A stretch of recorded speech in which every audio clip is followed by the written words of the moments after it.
Hello out there, and welcome to the Dark Roast and Nerdiness podcast. We are finally at episode 28. As you can tell by the title, Airsofting the Grand Line. As we promised last episode, each of the members of the panel tonight are going to give their picks for the next upcoming live action of One Piece. We do have, we're going to talk about a few of the people that have been picked, because some of the people for the next season leading into the Alabasta storyline have already been cast. Some have not. We're also going to talk about Airsofting. We've got a bunch of stuff to recap, a new segment of What the Tech from Shark on a few things that have been popping down the line. And then we also have some in memoriams, because sadly we've lost a few people. So I'm going to bring in the panel right now. You got my co-host, as always, Shark, and our other member of the panel, Walrus, tonight. The Magic 8 Ball may be joining, may not. We don't know yet. That's kind of his thing. That's why he's the Magic 8 Ball. He just hops up and vanishes when he wants to. Signs point to no.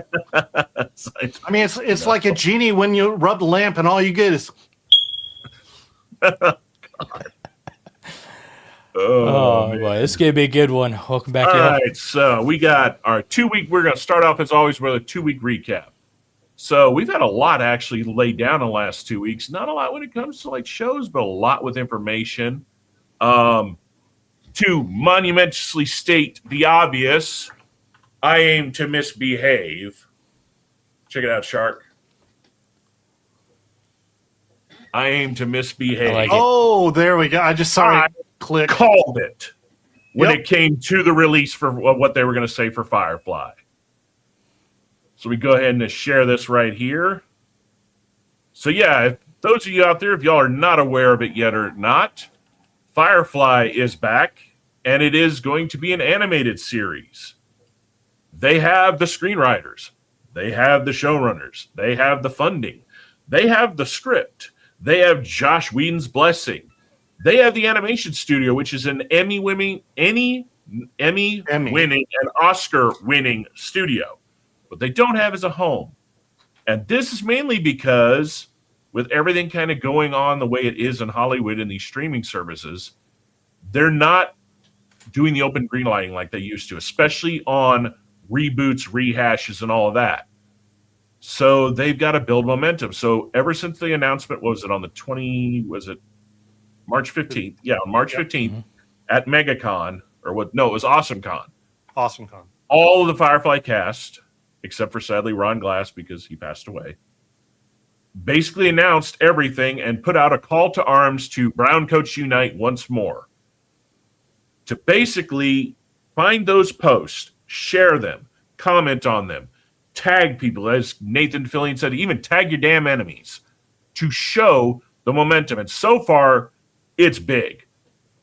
My feeds of every social media, which I only do two, Instagram and Facebook, were bombarded with people just sharing every type of clip and everything.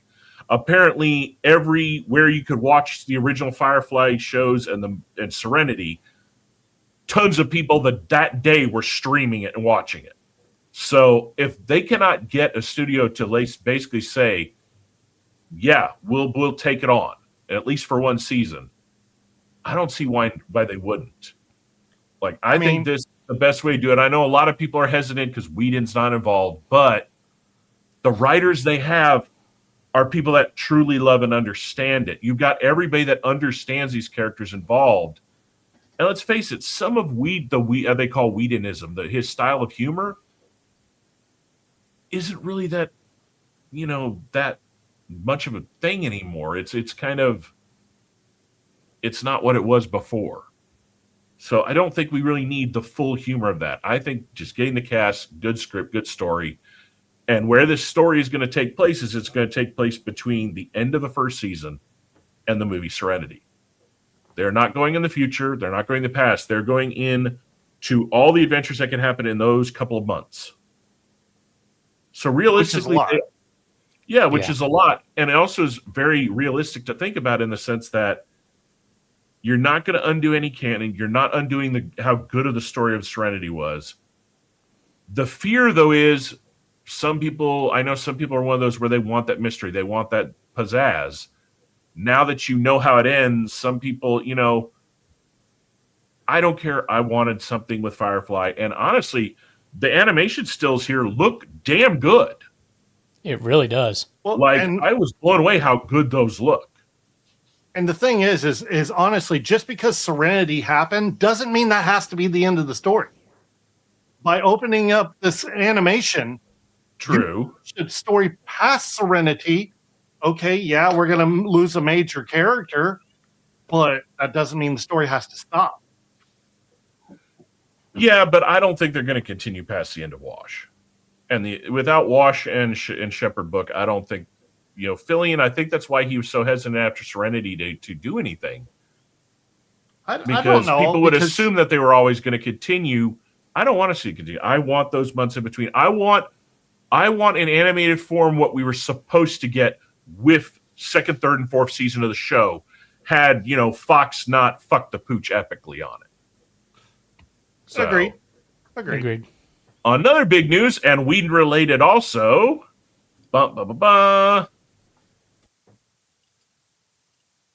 Buffy, as I said, is not getting picked up. And apparently, so Inverse, they did a little puff piece article. I just wanted to show this one because it was kind of the first ones that broke, talking about who was involved. They kind of did the whole Slayer leaks. The funny thing about this is, and those of y'all that have watched the show and people that know me know, I can't stand Kotaku. But Kotaku actually wrote the article basically saying how unbelievably bad the fucking script was. Unbelievably bad. Yeah, when Kotaku looks at a, ultra woke, ultra modernistic script, and it is so bad that they can't even fluff it up, that shit was bad. You can't even polish this turd, you just smear it. Yeah. So to sum it up, sorry for the ads, people. I don't pay for these websites. They can go fuck themselves. The whole town, so Sunnydale gets destroyed at the end of Buffy. Spoilers for you. What do they call the town built in its place? New Sunnydale. Oh my God, we couldn't even go fucking... So basically, this whole thing was so bad that it's tons of rewrites.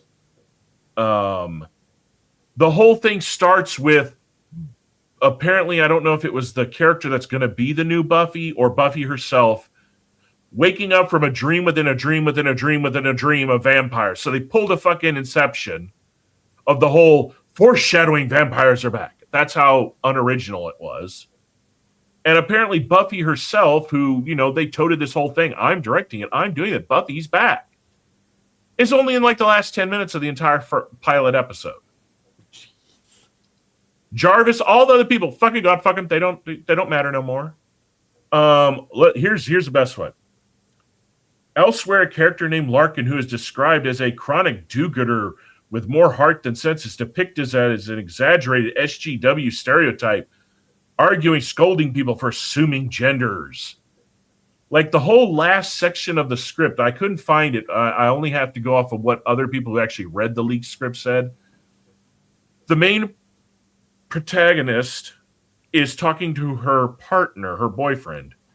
And the boyfriend's like, I would never assume anything. I know you hate when I take your agency from you. Yeah. What? So, yeah, that's how epically fucking bad the Buffy shit was going to be.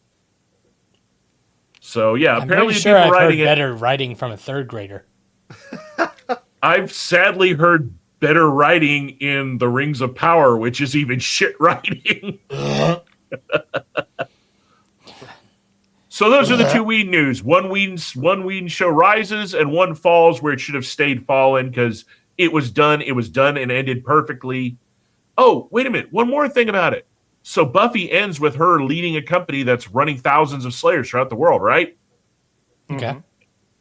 This is supposed to be the same Buffy. Nope, she's not even doing that.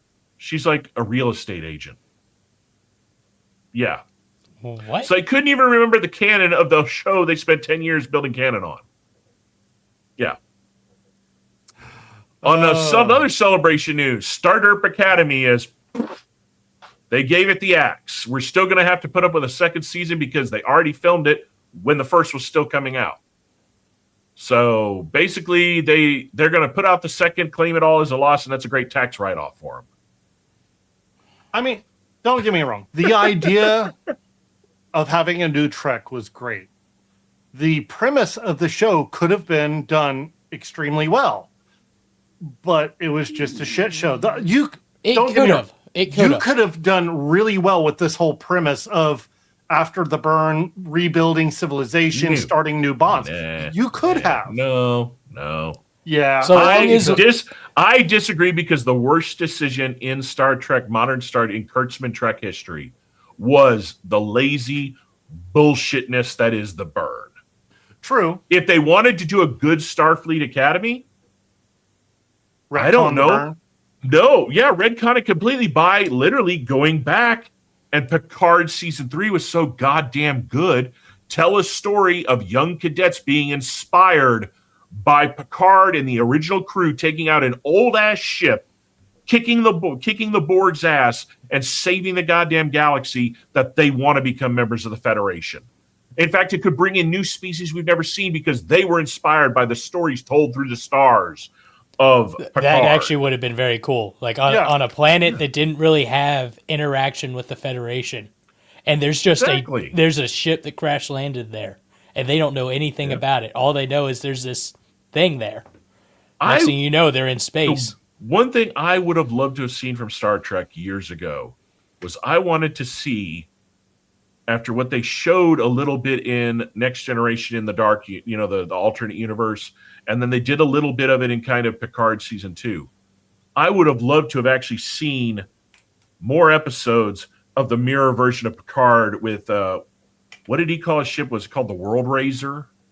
Yeah, it was the fucking Enterprise on goddamn steroids. It was a full battleship. It was I would have loved, but that's also because I loved my favorite episodes of Enterprise was Through a Mirror Darkly. Those were damn good episodes. Mm-hmm. But yeah, so basically where Star Trek's at right now, who knows? I'm hoping that, the Ellisons tell Kurtzman to take a fucking hike, because even Roddenberry's son hasn't really said that he hates what it is, but has literally alluded to, I want new leaders. This needs new direction.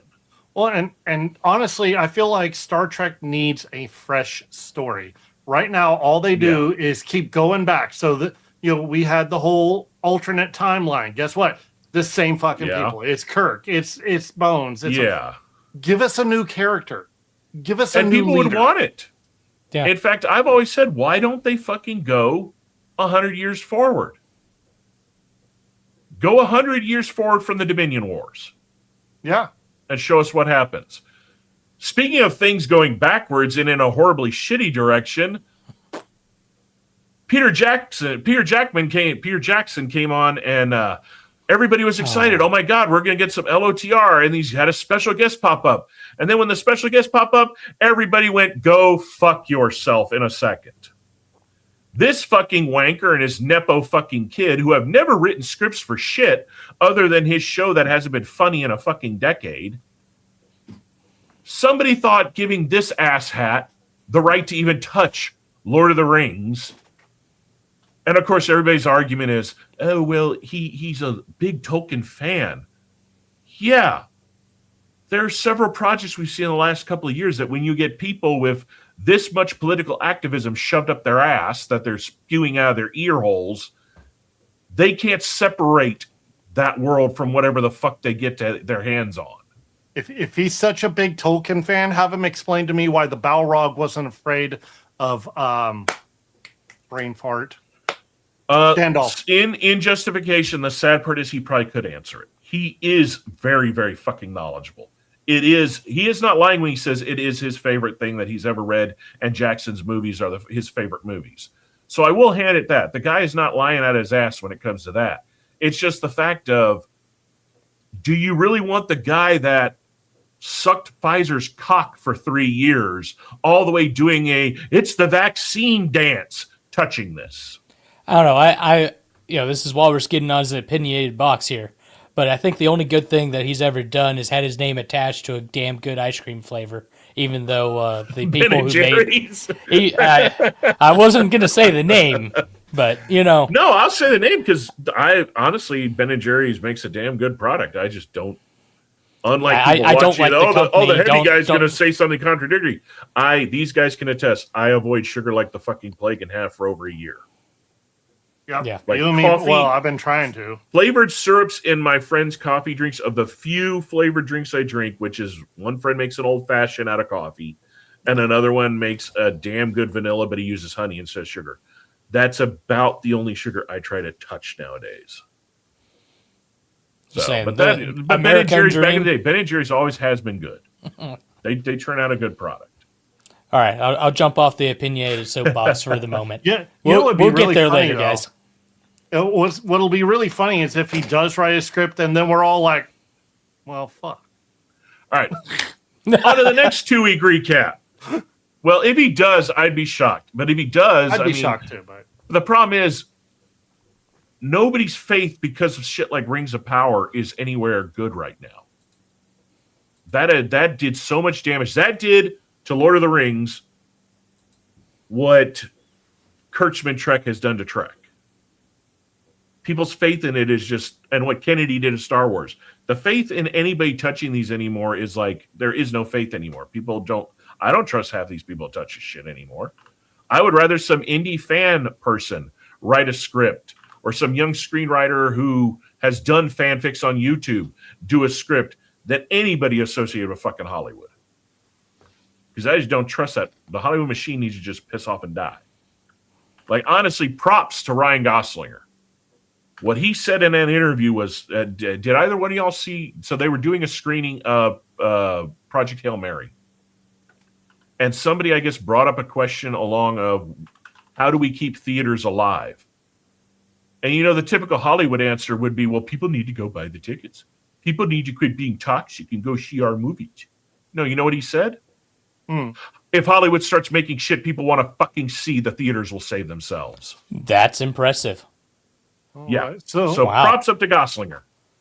So let me put this out there. The Vexio plays. For some reason, our chat's not working tonight in StreamYard. So yeah, I've just pulled it up. Vexio, it's not that we're ignoring you.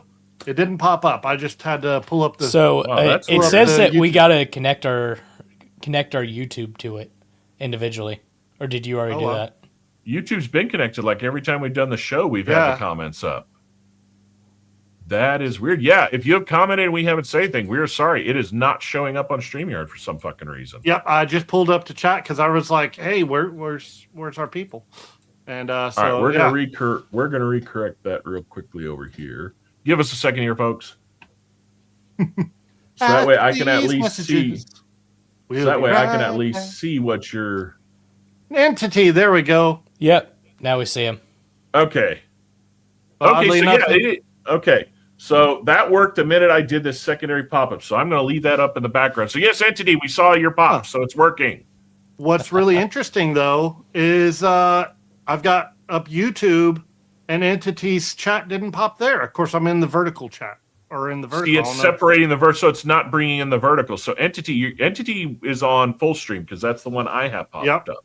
And, All right, so if you see vertical, you need to shout them out. And Entity, we can see you. So if you are watching us in full size, the secondary stream that's on full screen, those chats are coming through StreamYard. If you're watching us on vertical format, aka mobile, give us a few seconds because Shark's going to have to read your comments because apparently those are not. I've also got it up. Okay, so I just joined when Shark said our people. Perfect timing, man, as always. There you go. All right, so the last bit of 2-week news. We are going to watch the Harry Potter trailer as the last one tonight because since it's Disney, I don't know if they're going to the A is going to focus up to pooper. So we're going to leave that and the Spider-Man last for the end of the show because more than likely that's going to either Sony. cut us off or I'm going to have to go in back when it processes it and make it disappear like last time.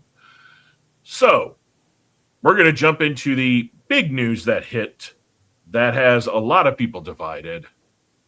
The casting final pictures of Severus Snape. Yeah. Now, for me to be able to do what I see when I see this picture, I'm going to have to very quickly turn my camera off because I can't do what I want to do if I know people are looking at me. So I want everybody right now to look at Papa Svidu No knocks to him. He is a phenomenal fucking actor. I will hand that right now. This guy is an amazing fucking actor. But to start with, one, Snipe is supposed to be ugly. Forget the fact that he's supposed to be pale as fuck. He's supposed to be ugly as fuck. This guy looks like he's about to walk onto a GQ shoot. Yep. So not Snipe. Not Snipe by looks, not Snipe by dress. The fact that they had to go with goddamn dreadlocks, why the fuck? You could have put him with nasty fucking straight hair like the description has, and I think it would have made his GQ-ness disappear a little and make him match Snipe a little more. But I will say he does have that, disappointed scowling look down. Sort of. Kind of. Hold on. Take a look at the face. Take a look at the hair. Okay. So, hair. Hold on. I got to do this real quick before I lose my train of thought on it. Zoom in on his face. Take a look at his face. Welcome to Hogwarts, home of the Hogwarts burger. Can I take your order? Wow. All right. We are there. We have made it there, folks. Oh, shit. That's why that hair is bad for him. It's literally Jack Ed's hair from Good Burger. Oh my god! Oh my! And knowing you did the whole bit with the camera off too. Yes, I had to. I had to practice that a few times to get the cadence. Oh my god! And on that note, to laugh us even more, the great editor Perry Chan submitted this to Nerdrotic's channel, and we're going to give it a little watch. I'm Rockstar.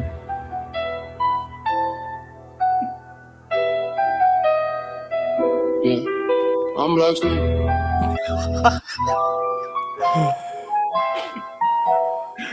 Wow. Black gold, black skin, walk the hall to whispering. Cauldron bubble, I'm different. Dark eyes don't flinch, just glimmering.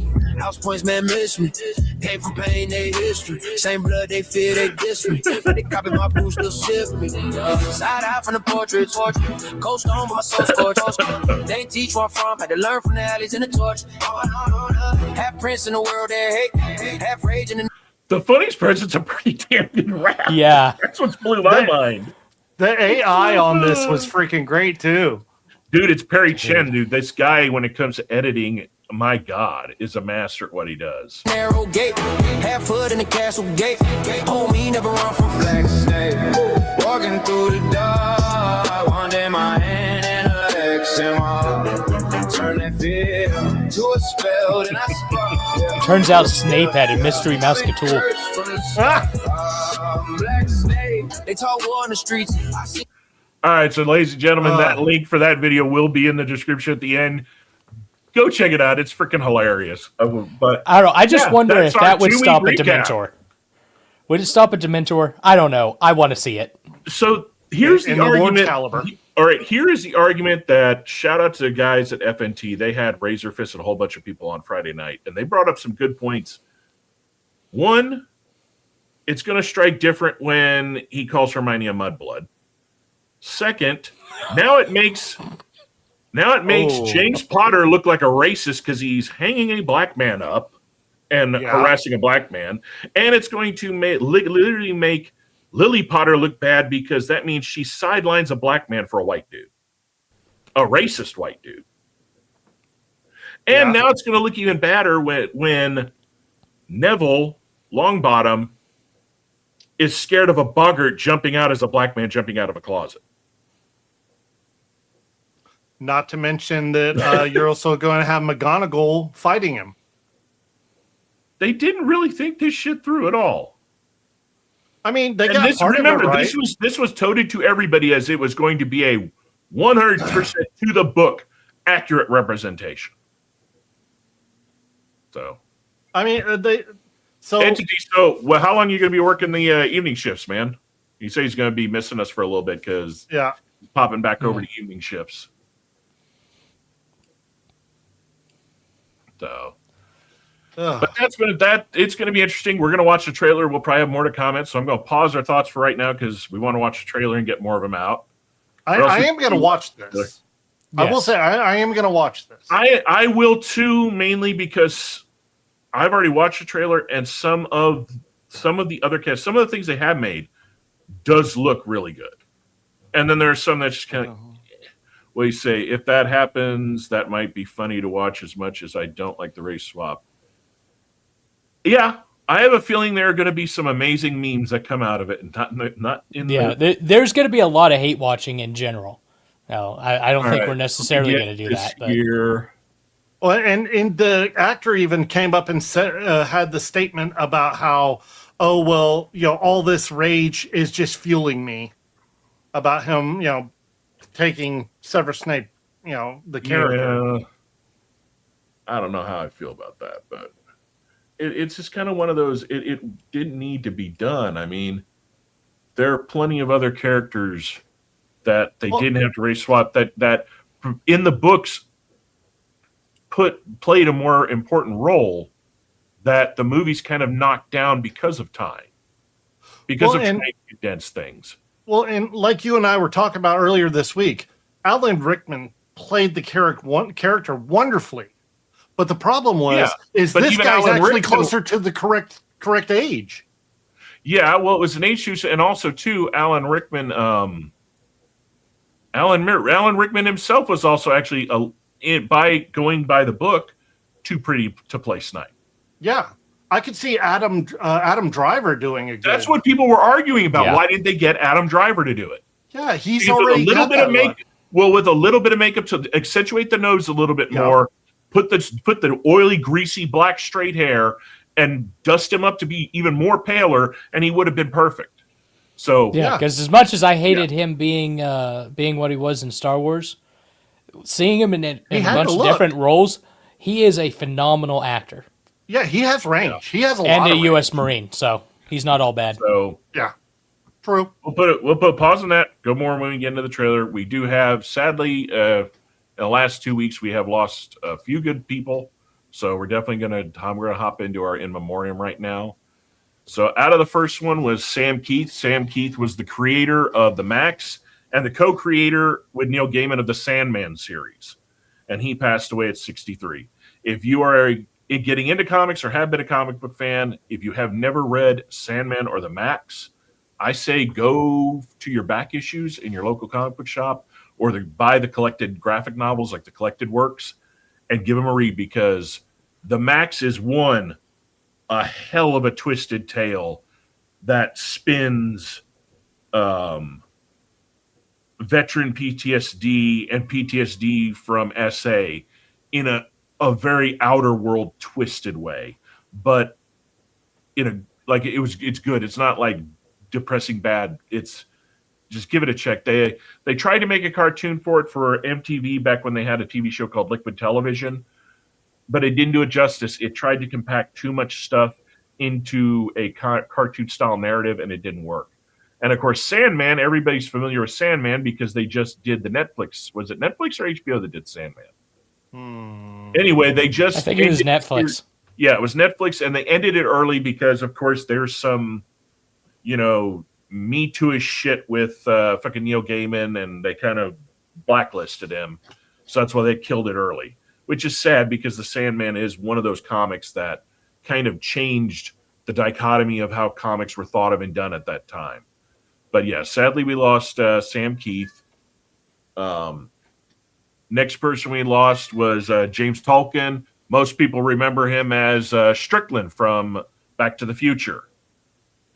This man had a hell of a career, but sadly enough, never ever played the lead role. He was one of those that he was actually happy being a side character. And the funny part is, his side characters are some of the most notable in everything he was in. Oh yeah, I mean, one of the ones that sticks out to me is the original Top Gun. Yeah, I made that connection with that picture there. I didn't realize he was the Admiral. Yeah. Yeah, he played that character, and everybody remembers that character. It's a side character, but everybody remembers it. Yep.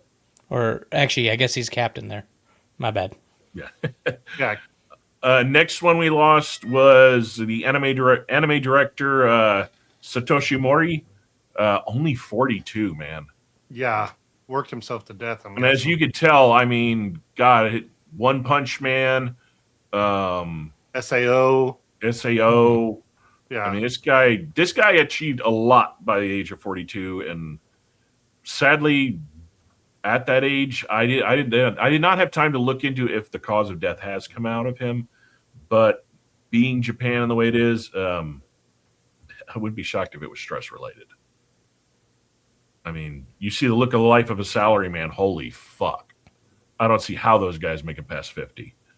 The name the Max, for some reason, I just got a flashback to Max Steel.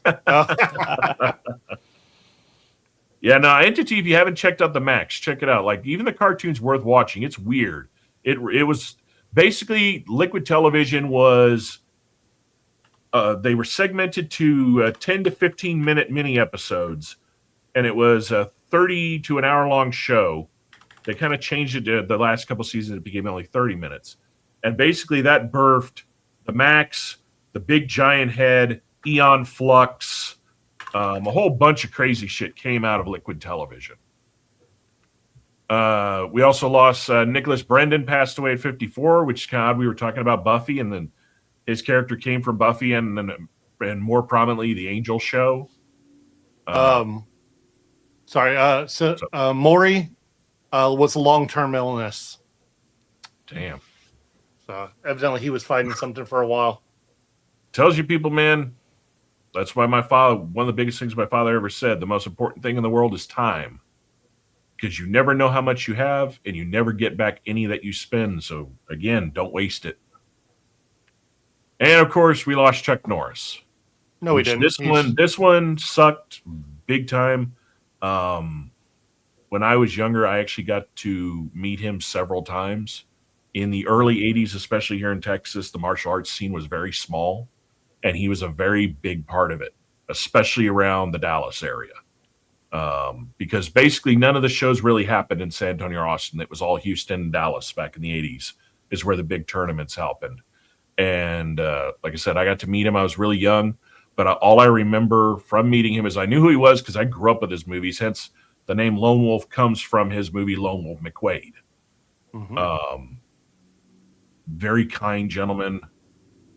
Just at that time, like I said, they were trying to build up martial arts in the U.S. And that's all I remember is that he was very kind to everybody. He was funny. And he just had a drive to get the movies were basically a jumping point to get people interested in martial arts, to bring martial arts to the forefront. And even up to his dying day, this man did so much like in good causes that you never heard about because that's not what, him and his wife were about. So, yeah, that one kind of hit hard. He's just in stasis, like you said, till he's needed again. Yeah, that was the best. That was the best response I heard online about it was that he was in cryo sleep until the world needs him again. That's like now I know the one. And when the world needed him most, he vanished. So shout out to Gary, aka Nerdrotic, because I think he's correct. He's a firm believer in that when Cerna went active, it ripped a hole into another dimension, and somehow we all got sucked into the retard dimension. Oh, yeah. 100%. Because that's the only thing that makes sense to all this bullshit that's going on. Well, and then you start throwing in the Mandela effect things. Oh, yeah. Well, so to move on to our next subject, those we lost, thank you for bringing enjoyment into the world. Every single person on that list, that's all they did was bring joy into the world. So thank you so much. You will be all missed. We are a coffee-infused show, so I figured I'd share a little bit of coffee tech for today. Ooh. So to hop in this one, we're going to start to a new segment called Bring on the Java. So right now, there is a new piece of equipment that has come out onto the world that I just finally signed up for a pre-order on. And it's called the Meticulous. So what I'm going to share here first is for those people that don't know, this big boy right here, that is what an espresso machine looked like in the 30s. A basically a time bomb of a pressure cooker. Also, just heads up, get ready. Oh, yeah, nah. I don't got to worry about that, man. I'm past that. And even before that, I was an only child. So 45 this week. Yeah, so this is a very fancy, elaborate one. But what it is the early espresso machines, like everything you're seeing, these are all kind of modern on this side. But this one and this one, those are known as lever machines. Because basically, what happens is, I'm going to pop us out of here real quick. I mean, it looks more like a moonshine steel than anything. It's kind of. It's kind of a question of who stole the idea first. So basically, it's called a lever machine because to pull the shot, you crank a lever down, and then a spring engages, and it slowly releases until the catch, and then it pops up and builds up the pressure to release your said shot. Ever since those machines, every automatic, super automatic, everything that is out there in the market has been trying to replicate that, but better. So much so that one of the most sought-after machines is the Leva from La Manzarco. So basically, this creates temperature control, flow control, everything, but it's still, you pull the lever down and it engages. Now, there's one downside, a few downsides to levers. They're very hard to get used to. They're very tricky. They have a flow to them. And a lot of people forget that when you pull that down and the break happens, don't be close to the lever because your machine's going to uppercut your ass. And it happens quite a bit at shops with new people. I've heard many baristas laugh about how their lever tried to knock their asses out. So, along came, out of nowhere, a group of engineers wanted to figure out how can we bring modern technology, get the perfect shot of a lever, but make it to where everybody could do it. Someone who has no coffee experience could grind their coffee, put it in a portafilter, hit a button, and do it all. And they didn't do it alone. People like Lance Hendricks, some big heavy hitters in the coffee world, they sent the prototypes to, and for 2 years, listened to all their feedback, everything down to the minute detail, and came out with this guy right here, the Meticulous. Ooh, fancy. Move this over. So it looks thin and small. This fucker is apparently heavy because it's all solid. It's all milled. But how it works, there's Lance Hendrick right there. How it works is you pick your brew that you want to do. You pick the recipe, in a sense, which is going to have, how much pounds of pressure for how long, with the temperature, the flow rate, the pre-infusion. And this is exactly what it looks set up. So you can see size profile. It's not a very big machine. It has a perfect footprint to fit under a countertop. Now, one of the biggest things people hate about modern espresso machines is the fact that you have to descale them. You have a tank with water. Shit builds up. Even if you'd use the perfect, cleanest water, you're going to have to descale. This machine, you don't have to. Because all the water, when this plunger comes up, you fill this with water, it meters in the amount of water it needs, pushing it down into the portafilter here. And when you're done with your shot, any excess water gets purged out of the system. So there is nothing for calcium buildup to happen. This literally is a thermocouple right here that instantly heats the water to the temp it needs to be.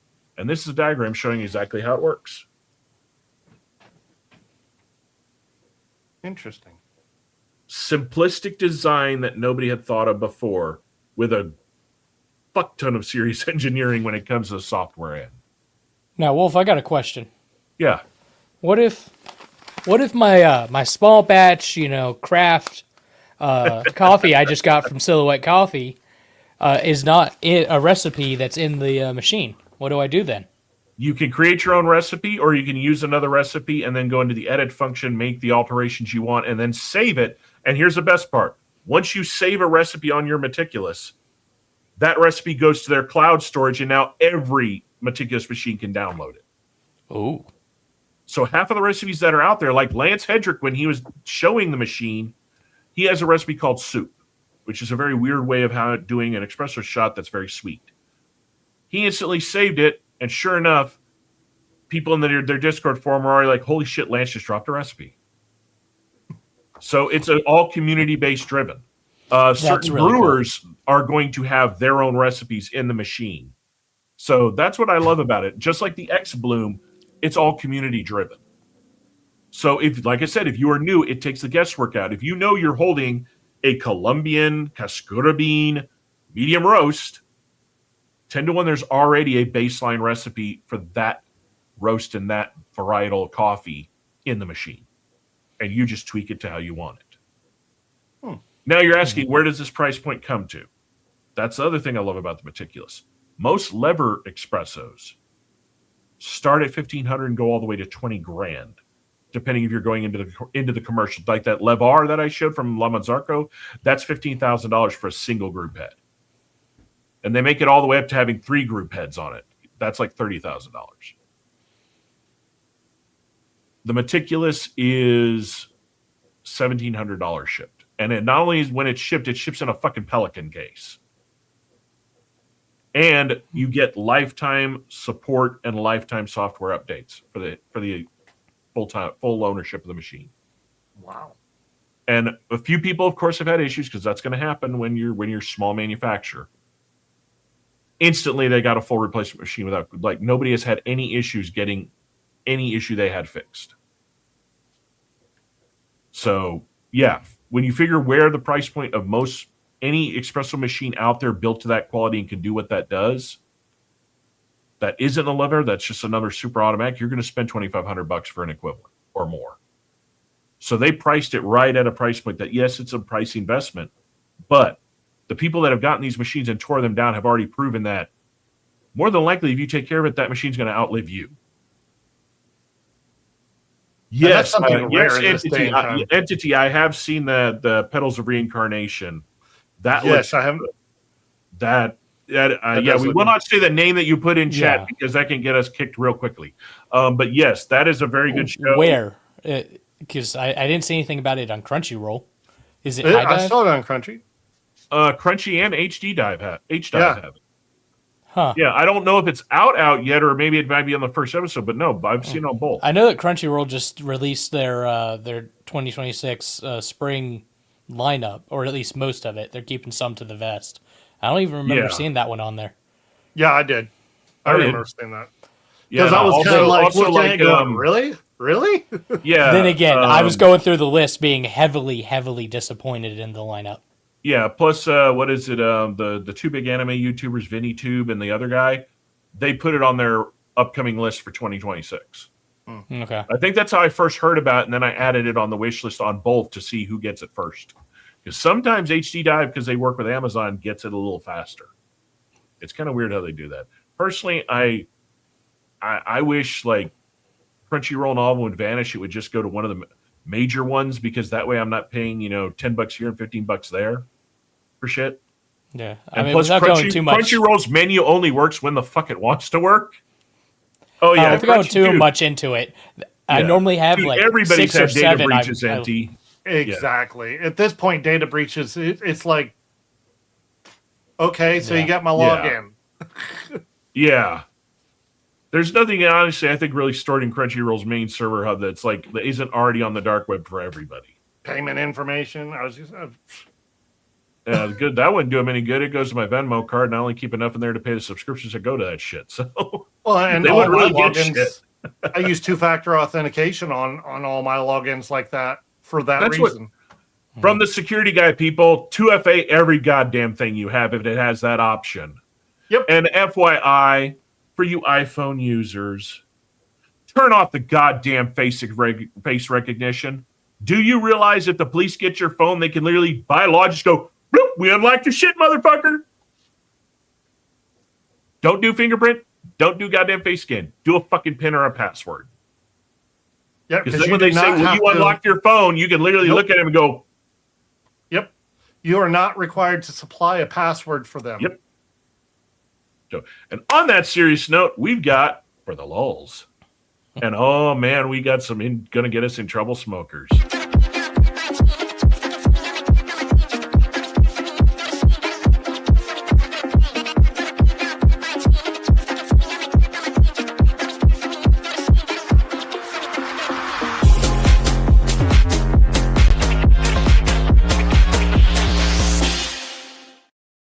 All right, let's see here if I can find where the hell it's at. Okay, let me get this set up here, people. I'm a little behind today. Plus, I know we're all behind today. Hey, man, if we ran smoothly one show, I'd be fucking shocked. I'd think, hell froze over at that point. That's okay. What the tech? I'm not even going to cover the thing you sent me because I didn't. Well, let's put it this way. We look professional, but we're far from it. All right, there we go. Now we got it up. Okay. Our first one for the day. I sent to Shark earlier. Yeah.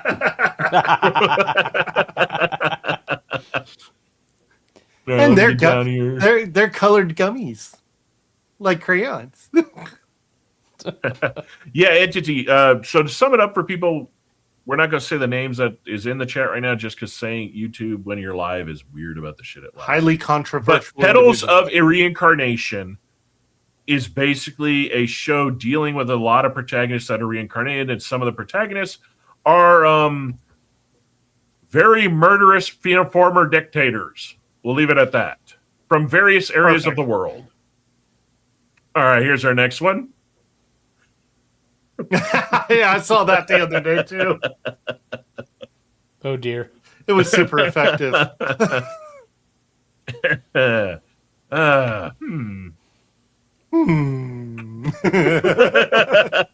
Coincidence?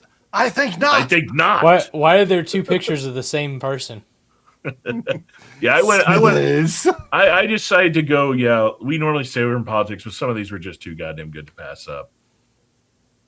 All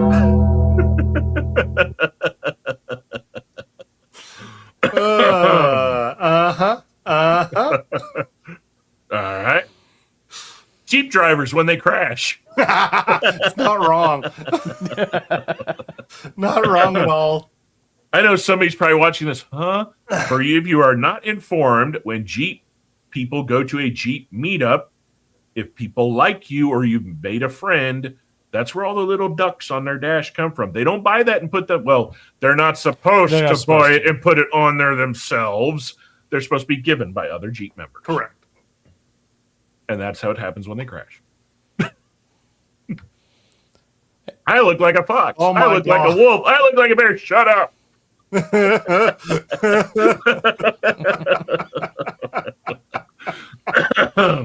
Oh, man. Womp womp.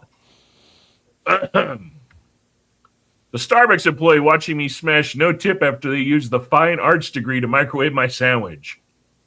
The other reason I picked this is, does that not look like the perfect representation of somebody who is they, them that lives in the Shire?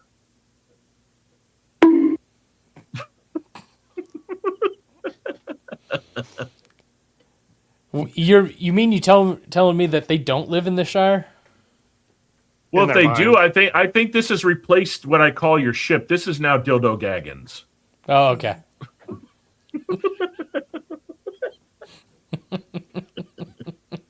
I can't wait. Right. I really hope they let me name that ship. Oh, just think. We got 2 more to go and they get worse. Oh, geez. Uh-oh. Oh, damn it. I have one that I wanted to just send you. You ready for the last one? Hold on. You ready for the last one? Shark.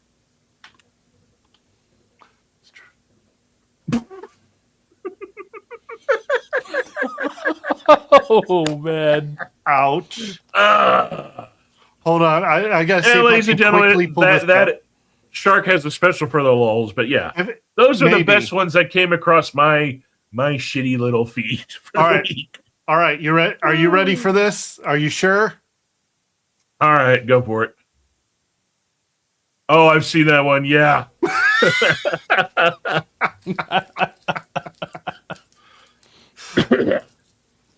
Okay, yeah, entity. No, you're right. The other than looking like a hobbit, she also does look like Gollum pre-Ozempic. Right. Wow. Let me close these out so I don't go backtracking here. All right, so now we're going to get into our first subject for our main title of the night, our picks for One Piece. So, to cap it off right now, 4 characters for the next season have already been announced. So as I name these names, Shark's going to bring up the photo of the actor. So what I would do, Shark, is I'd screen share. I'm just working on it. screen. That way, every time we search somebody, it'll auto pop up. Yep. Do you have mine or no? Do I need to send it You to know what? We're gonna We'll wing play it. this We'll, by thumb. Yeah. the order that I put it in Discord is the order we're going to go down. So you already know that. So just have your list up and ready, and we're just going to kind of spitball it. As we said, people, we look professional. We never are. All right. So Miss Doublefinger has already been cast, and it's Daisy Head is playing it. I don't know who I've not looked at this person, so I don't know who this person is. Hold on. We're pulling up Daisy Head. That's a hell of a name. Are you sure you got the right window? Because I'm not seeing you search anything on this one. There you go. Okay. All right. So she's supposed to be playing Miss Doublefinger. Oh, you know what? I'm gonna try a trick here. Boom. We're gonna see if we can do this. Doublefinger, he said? Yeah, Miss Doublefinger. All right. This was not on my list of ones you gave me. Okay. So there we go. Oh, you know what? Well, I didn't give you this on the list because these are the ones people have already been cast. Oh, they've already been Correct. cast. These are the people that are going to be playing it. Okay, so bring up a picture of Mr. Number 1. All right.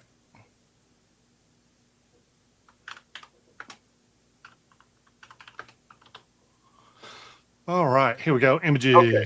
So that's All right. Mr. Number 1. Yep. And he is going to be played by Awado. So AWDO, AWDO. Images. Share this tab. Here we go. There we go. Okay. Yeah. You know what?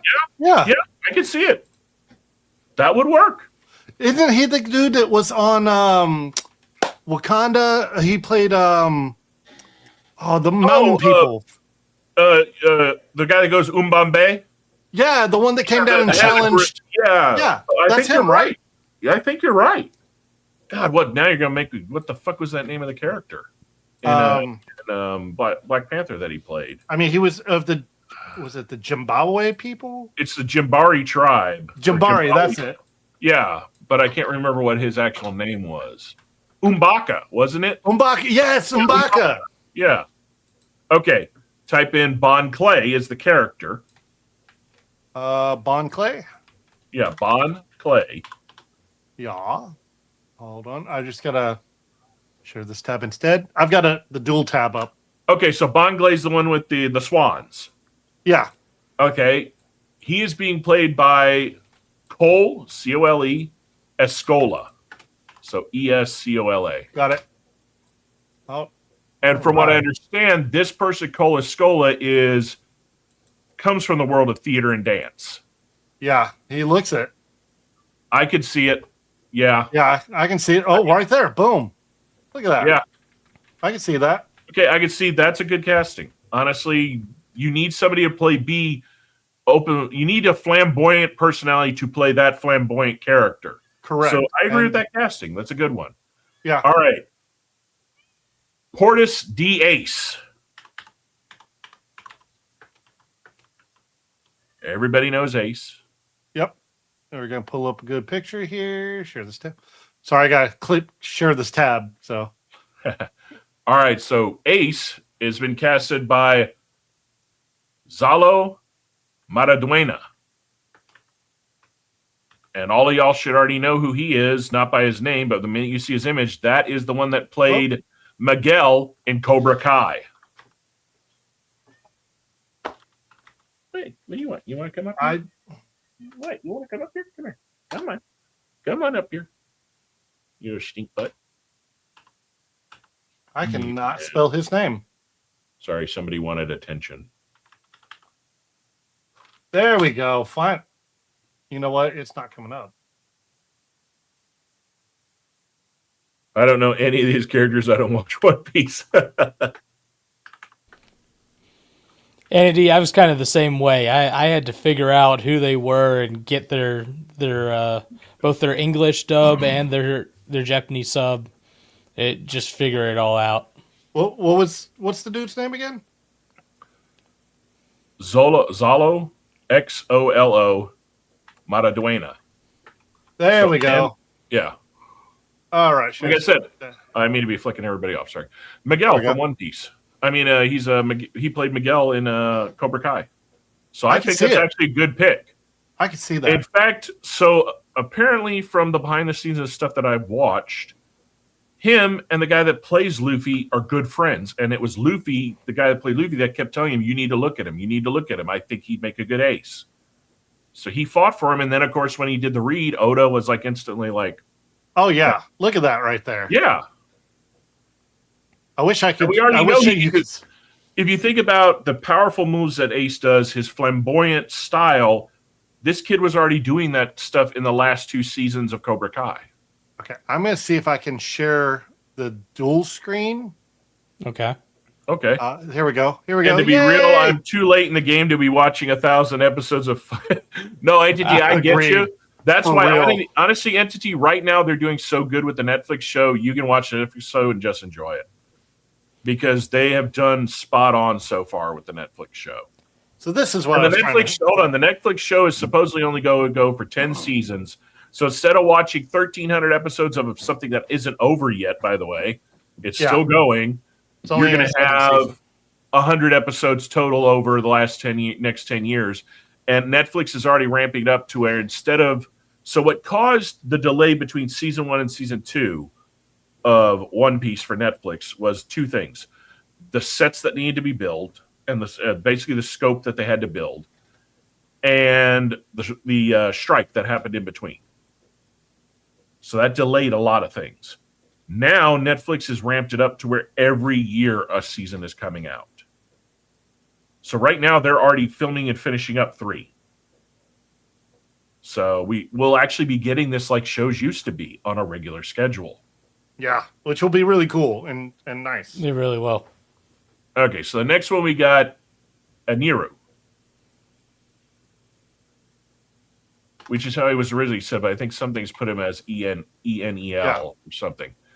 So this is the main bad guy for the next story arc after Alabasta, which is Skypiea. And he pretty much views himself as a god. All right, so Shark, who were your picks for this? Oh, hold on. Oh, I got to pull that off to the side. So there we go. So this was my pick. That's badass that we know we can do this now. Okay, yeah, so that's you really went cool. with Bill Skarsgård. I did. A lot of people have said Bill Skarsgård. He's got that look, like that with the heavy eyelids, the brows he's got. He can pull that off. I genuinely think. Like I was telling Walrus, I was originally thinking him until I saw Oda's interview of how he's picking the people. He's not necessarily going on looks. He's going for people who do not parody the character from the anime, but by themselves, without trying, embody the character. Yeah. He's got that command, I feel like, though. But you also got to think of the things he's played. Like I've watched all of the Skypiea arc, and Enel isn't how to put it. He's commanding in his factor that he's like Xerxes in 300. He thinks he's immortal. Right. He thinks he's a god, but he is not menacing. He is calculated. He is old in his age, but doesn't look it. He is experienced. So let me turn you on to one reason I said this. John Wick. His character from John Wick from the High Table. Okay. So that Which one did he play in John Wick then? Right. That's what. Well, no, but that style of character when I saw him play that, I was like, okay, Yeah. it's a similar fashion to me. I'm excited to play the new game I got. Oh, Near Replicant? Yeah. That is actually on my list. Okay, what's your pick, Walrus? So my pick, I went with Cillian Murphy. Okay, hold on real quick. I gotta let Fuzzball out. She really actually wants that. And I might be butchering the name, but No, you're right. Cillian Murphy is correct. yeah.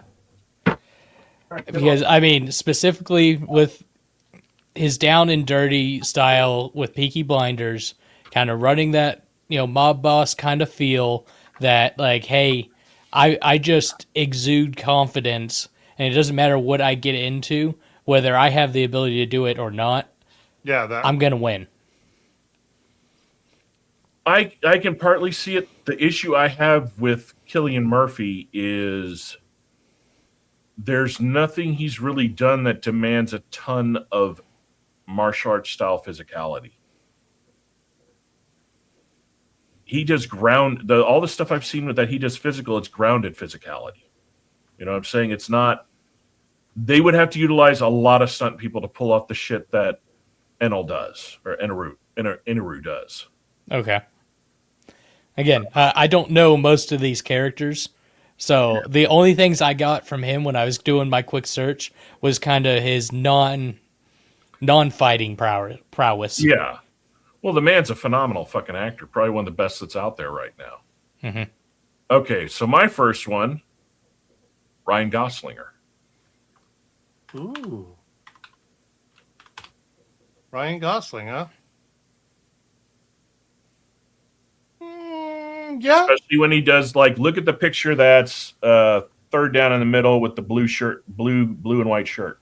This one? No, down. That one, the sneer. Oh, yeah, and yeah. He has the sneer. Also, he has the attitude if you think of some of the roles he's played. He can do arrogant, cocky, but funny. Yeah. Now, but he's not my number one. My number one, Travis Fimmel. You want to talk about powerful, menacing, and can do the physicality of the role? He's too rough, though. He's too rough. No, look when he's cleaned up. Yeah, he's still too rough, No, though. without the facial hair. You got to search without it.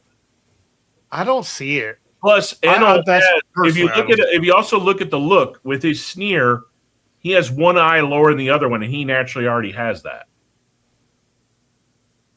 Plus, he is a damn good actor. I'm not saying he's not an actor. I don't. All right, look at the one with the beanie on. No.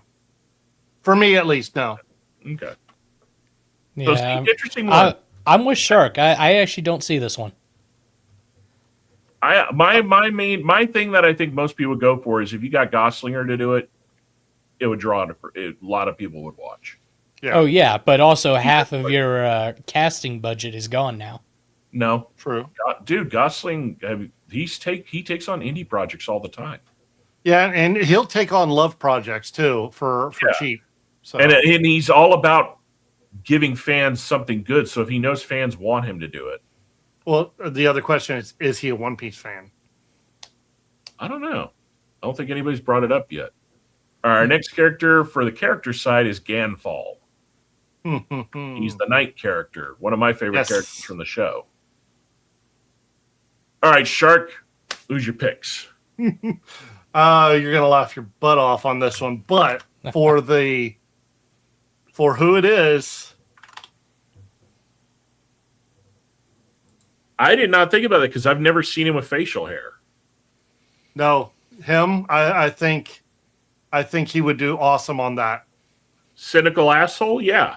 Exactly. Mm-hmm. Well, Ganfall's exactly. okay, Ganfall's cynical. I take that back. Ganfall is cynical, but he's not an asshole. He is driven by He's driven by propriety.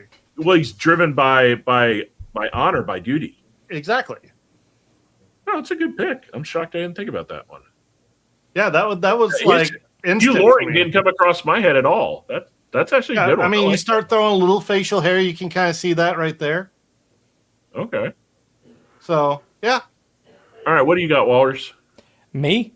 I've got Bill Nye. Okay.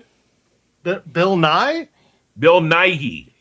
Oh, British actor. Yep. I misheard him. Which I'm like, that's going to the surprise a science lot guy? of you.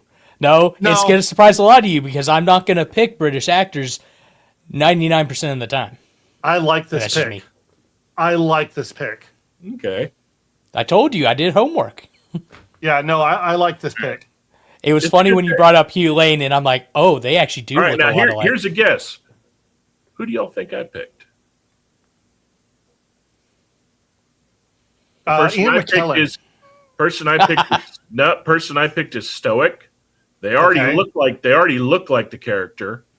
And when it comes to playing characters that are driven, determined, and honor bound, he's a master at them. Christopher Lee, if he wasn't dead. Sam Elliott. Ooh, he's already got the damn mustache. Yep. Put some people on the channel can see because not everybody may know who Sam Elliott is. They'll know a lot of, like I said, a lot of my names are going to be people. The minute people see they'll know his they're gonna voice. know. Yeah, the voice. And that's the other thing. Ganfall, when you listen to the anime, is one of the few characters that has a ras gruff. Yeah. It's old. Yeah. So no. I'd say it's a good pick, except for the fact that him being in anything, his personality tends to affect the character. As opposed to not all the time. No. You're thinking too much of the westerns he does. When you see him in things that aren't westerns, he doesn't do that. Yeah, no, Ganfall's character needs to grab the gravitas of the scenes he's in, because that's what it did in the anime. That's why he's one of the most remembered characters of the Sky PS storyline. And you know what? It'd bring a lot of women in. it would. That man's got a voice to make women's panties wet. It's 2026, so a lot of men as well. Yeah, true. All right, next character, Mont Blanc Cricket. Mont Blanc Cricket. All right, hold on. So, this is one of the ones I said that I thought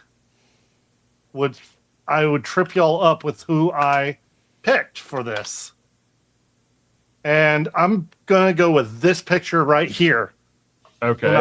When I Good. I used the same picture. Yep.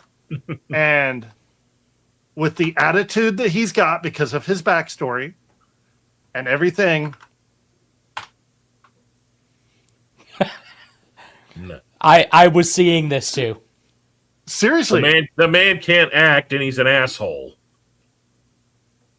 Let me rephrase this. Oda would never cast him because he's an asshole in real life. You don't need an emotionally deep character for him. But you also need somebody that can work along with everybody on the crew. He is not. That would be the one downfall, but think more about who would embody the character. I think he could do it. I genuinely think he could do it. I don't. I'm going to I hardly ever strongly disagree on these things, but no. What do you got, Walrus? Me? I've got Noah Centineo. Does it sound familiar? Because he was just recently cast in a very big movie. This guy? With a C, not an S. Yeah. Okay. I can see the smile. They can add the jaw. Well, the build too. He's lanky. Yeah. Like here, What was he in? So he just recently got cast in Street Fighter. Okay, but what has he been done before? Because I know I've seen him before. I just can't place it. Was he in? Let's see. Just as I'm quickly looking over here. So he's on some Disney and Nickelodeon stuff. His breakout role as what stuff? Jesus and the Fosters. Okay, I've never All watched the that, Boys so it's not trilogy. You know what? Here, let's do this. Yeah, there's the IMDb. The Recruit. That's what it is. The Recruit. Yeah. I haven't watched it, but I recognize it from all the damn trailers because it's on across my feed. Black Adam. He was in Black Adam too, evidently. Mm-hmm. Okay, that's not And this bad. guy is Well, he and was this in guy's Warfare? fucking jacked.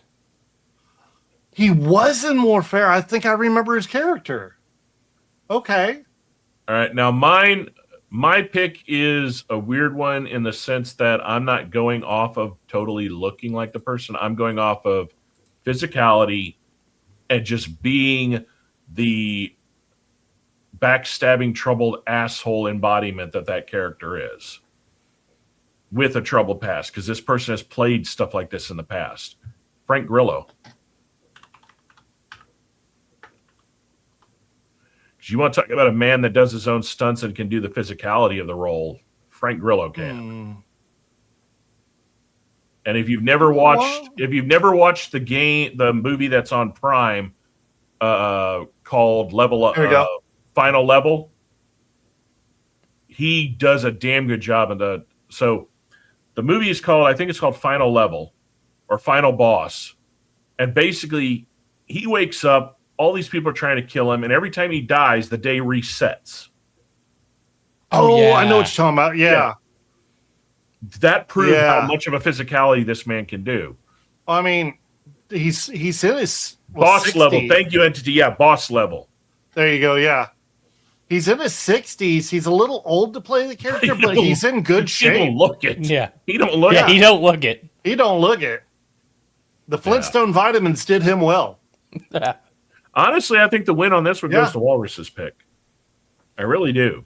That guy has the lankiness. Like, they wouldn't have to do much makeup-wise to him. And the muscles he's packed on to play Street Fighter puts him right in that category. What would be the make or break is how well he does in the movie Street Fighter. Yeah. If his fights look janky and shit, then no, they ain't going to be able to pull it off. Not without some serious... Hey, I'll take my one win for the episode. I'll be happy, all right? Yeah, actually, that was fucking hilarious. He unloads the whole clip into her, too, at the end of it. Yep. All right, Don Quixote Flamingo. I did not get a pick for him. I accidentally skipped over him. All right. What do you got, Walrus? Me? And I'm going to butcher the name again. I'm going to butcher everybody's name. I'm just going to do it. Jacob Elordi. Okay. I know who Lordy? that is. So. Elordi. There you go. He was recently in Frankenstein. Yeah, he played the monster. You know what? Maybe. Possibly. Yeah, I could see it a little bit. Okay, I got 3 for this one. Okay.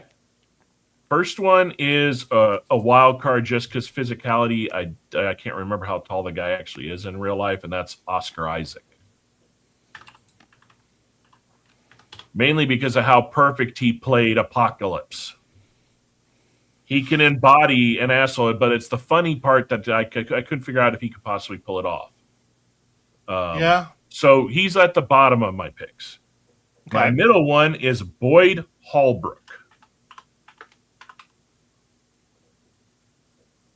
So Boyd Hollbrook. Holbrook. There he is. Huh. You know what? I like this pick better. Yeah. Than He's done a lot of fucking movies that require physical stunts, and he did them. I can see that one. Yeah, I can very much see this one. Granted, Right here. Look at that already one. kind of it. Yeah. I mean, he's already got the hair color Yeah. down, so And it's a he's, little bit he's more muscular, but he's muscular, but he's lanky, which Flamingo is. Yeah. And the eyes and the nose, too, kind of line up Yeah. when you start going into it. Yeah, I like this pick. And the last one is Lee Pace.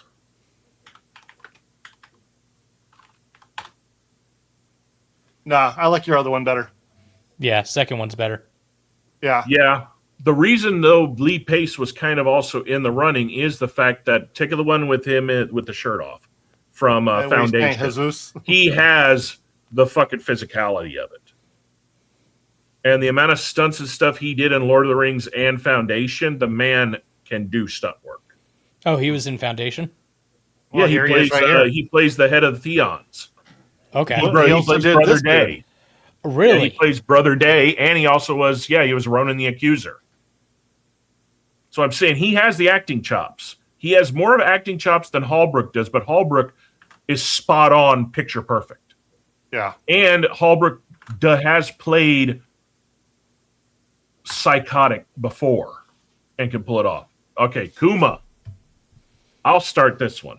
Okay. You're excited for about this one, I know. For Kuma, my last pick is actually the person that all of the One Piece crew, all the Straw Hats actors, are trying to push to play Kuma, which is Baptista. Ooh. So I actually have Batista for something else later. I figured. See, I specifically did not pick Bautista for anything, just knowing how he's trying to not do acting. Well, that's why he's on my bottom. So my second is Rory McCain, a.k.a. the Hound. Because he is big, he has a menacing presence, Yeah. and Kuma doesn't really talk much. Yeah. I can see that one. That's a pretty decent. I like that. Look at him without the facial hair.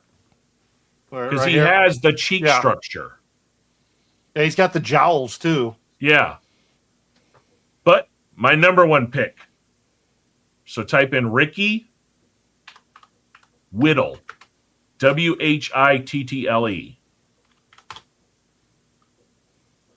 You know what? American Gods. Yeah. He played Physicality. Odin's bitch. Yeah. Plus, he already has terms. And if you want to go with someone who is supposed to be that skin tone, yeah, no, I like this. He's my number one. Yeah, look at that here. Well, what? No, that. Here we go. That's what I was trying to do. Yeah, he's got a good, strong foundation build. Yeah, and he's a damn good actor too. Like, all right. honestly, American Gods was one of my favorite shows. Me, yeah, is all right. Very similar. Daniel Moncada. Moncada.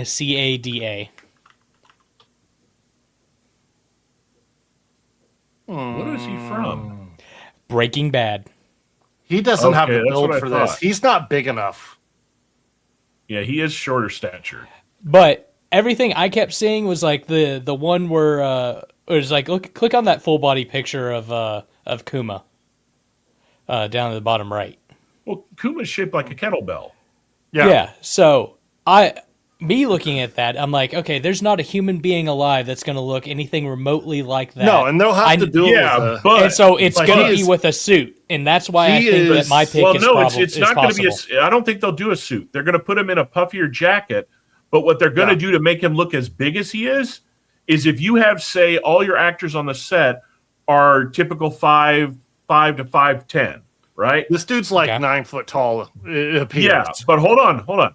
If you have a bunch of actors that are of average height and only a few that are above average, and you take someone who, say, is my size or a little bit taller, which Rory McCain and Ricky Whittle are, you can use forced perspective shooting, and they will look that big. But if you take someone who has average height and try to do that, it doesn't work. You're gonna have to put him on a box, or it's more work. I'm not saying it can't be done, Walrus. Mm-hmm. But it is a lot. It does add a lot more. Oh, and I don't see the facial structure as much either. Plus remember, too, he is a good actor. He did great in Breaking Bad, but he was great at the fact that he played a character you didn't like. He played a character that was violent, menacing. Kuma is not violent, menacing. Kuma is from what I understood, he was violent, menacing. Giant. So that's what I understood from him. Kuma's the gentle giant. Yeah, Kuma is. But isn't he also the bad guy? No, what happened is they cloned him and made 9 versions of him called the Pacifistas that are robots. Yeah, based off of manipulating his powers. And the only reason he agreed to do it was Vegapunk protected and saved his daughter from dying. All right. My bad, guys. I'm not always going to hit with this one. You're good. I missed the assignment on this one, guys. So I tried. So when you go gentle giant,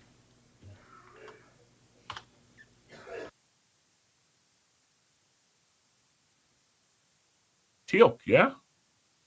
That was the first thing that in my head was a Teal'c style character. Look at the picture pop up the picture with him at Wonder with the Wonder behind him. The word Wonder. Right Yeah, there, the jaw look at structure, that. the face structure. Yeah, the No, yep. Christopher Judd would be a good pick too. So yeah, that was my pick right there. That's a good one. I'm shocked I didn't think about Teal'c. What's he been in? Teal'c? Stargate. Stargate. Oh, That's Teal'c from Stargate. Yeah. He also is the current voice of There you or go. was one of the current voices of Kratos in Yeah. God of War. see, the problem is I skipped the older Stargate and I went straight to Atlantis. Oh, you poor child. Yeah. See, for me as the youngin here, I thought it was too dated, so I needed something a little bit more this century. All right, the heavy hitter, the man that has never backed from a fight ever, Whitebeard. All right, Shark, let's see what you got. This Let's was see what my you gave us. this was my Batista pick, actually. This was my Dave Batista pick. I don't know. But I couldn't see him like with really hair at all. Well, it's not about No, the it's hair. not. It's No. it's the way Whitebeard is too. It's hard to see him as that. I don't know. Batista has more range. I'm not talking Then- about in a sense about the range too. It's I could see Batista being several other characters, just not Whitebeard. That's not the character that comes to my mind. Batista to Whitebeard is kind of like all these dumbasses that say Jack Black should be Blackbeard. Yeah. What? Are they That's actually going around calling? the fan- that's Are they going around actually the calling fan that? pages. Oh, there are What? people that want it for some stupid fucking reason. I think. Oh, by the I way, personally think that would be funny. Anaconda is streaming for free now. I couldn't make it 10 minutes through it. Because in the first 10 minutes, it's Jack Black being Jack Black being Jack Black and Paul Rudd being Paul Rudd being Paul Rudd. Well, that's what that movie's about, though. No, they're supposed to be playing different characters who love the movie and are supposed to make it. No, the whole opening of it is so... It's not Jack Black being Jack Black. It's Jack Black being over-the-top School of Rock Jack Black. It's old. I can't watch... Like, I can listen to Tenacious D till the cows come home. But when it comes to Jack Black on screen, I'm sick of seeing him doing the same goddamn thing. It's old. It's not funny or entertaining to me anymore. And Paul Rudd is kind of becoming that too. See, I see it less with Paul Rudd. Mainly because like there's only like a handful of things I actually watch that he's in. Okay, the character he plays as Ant-Man when he's not in the suit is literally the Anaconda character. Nothing changes. Okay. If I'm watching two different films, I want to see the actor do something at least a little different. At least that's me. I just can't do it anymore. That and the way the movie starts is just so... Well, the whole concept of that movie is just so freaking weird. Well, but even at that, if you're going to do a movie like that, wouldn't it make sense to start the movie as them as kids watching it and loving it, and then it speeds forward of like a montage of them growing up, and then you're them as adults and they rekindle and talk about it? No, it starts with two people dying by a big-ass fucking snake in the jungle that you don't even know who the fuck they are or what the fuck is going on. And then it jumps to Jack Black talking about doing this cinematic, horrific entrance of a movie. Basically, he's pitching a movie. And then you realize he's pitching this great, grandiose idea, and he's talking to two people about their fucking wedding. And you're just like, what the fuck? Who would hire this fucking retard? So, yeah, it's just it's just bad.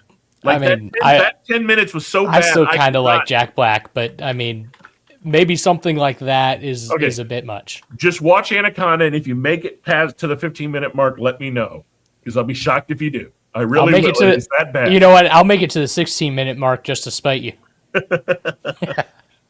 All right, so was that your only one for Whitebeard? Yeah. Okay, what do you got, Walrus? Me? I got Clancy Brown. And Clancy Brown is actually on my list, too, For him or on a different one? for this one. All right. Hey, This I made one a good... This one I have 5 names for because there are 5 people I could see could play this character perfectly. And Clancy Brown is in the middle. Okay. Okay, so you got Clancy Brown. That's a good one. So we'll stick on this for a little bit because I have the same. I think he would do a good Whitebeard. I mean, the man was the motherfucking Kurgan, for God's sake. He is a very big dude. Even in his old age, he is still a big dude. So, yeah, I like Clancy Brown is a good pick. So my next pick in the bottom of the list is Stephen Lang.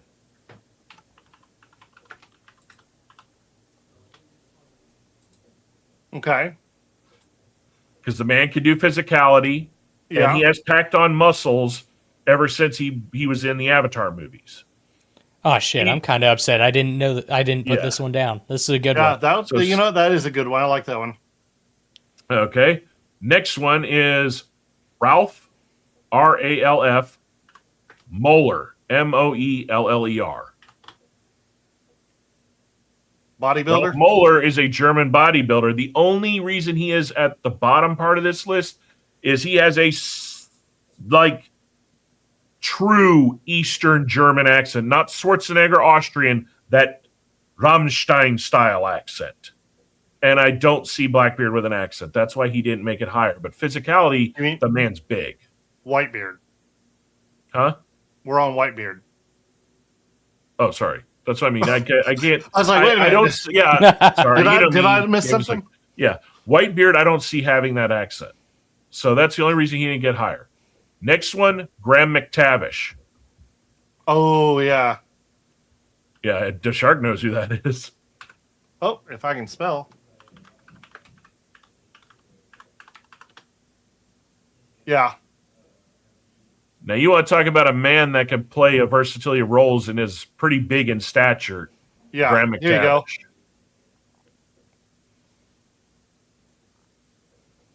Yeah, he can pull off the big look if he needs to. Yeah. Well, he's also a tall dude. Yeah. And yeah, I can definitely see Whitebeard is big. And it's like he's tall.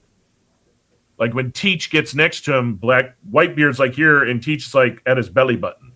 Yeah. And my number one, Tony Stevens.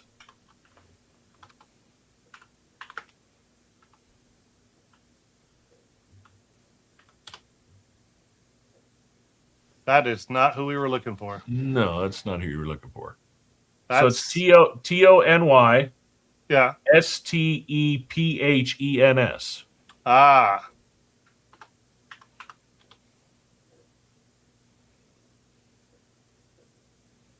Now you recognize him? I don't like him for this role, though. Well, I think he'd be good. I think he was in Black Sails. Yeah. Yeah, he played the captain. Yeah. That's kind of why I picked him, because he knows the world. He has already worked with the crew that's on One Piece. But my main big one is Graham McTavish. I think McTavish would I like McTavish better. Yeah. All right, let's hop over to Senjoku. All right. And I'll start with this one. All right, this one I'm going to make y'all laugh with. All right, maybe you should go first. I'm curious now. Because I actually have two for this one. All right, who's your first? So my funny pick for this. Okay, that's out there in the sense that, yeah. But you can see him doing it. Yeah, but that's a man I don't think they could get a paycheck for him. No, I don't think they could get a paycheck. Because that character's in so many episodes. Not only that, scheduling too. Yeah, but Neeson never stops working. You could see him playing this character. Yeah. Because it's basically Taken in cartoon. It's the same like feeling. Yeah. All right, what are we on to now? What's your second one? Here is my actual one I think they could actually get. That's mine. I had a feeling Ken Watanabe. Yeah. Yep. And I think he would hit it out of the fucking park. I think he would wreck that.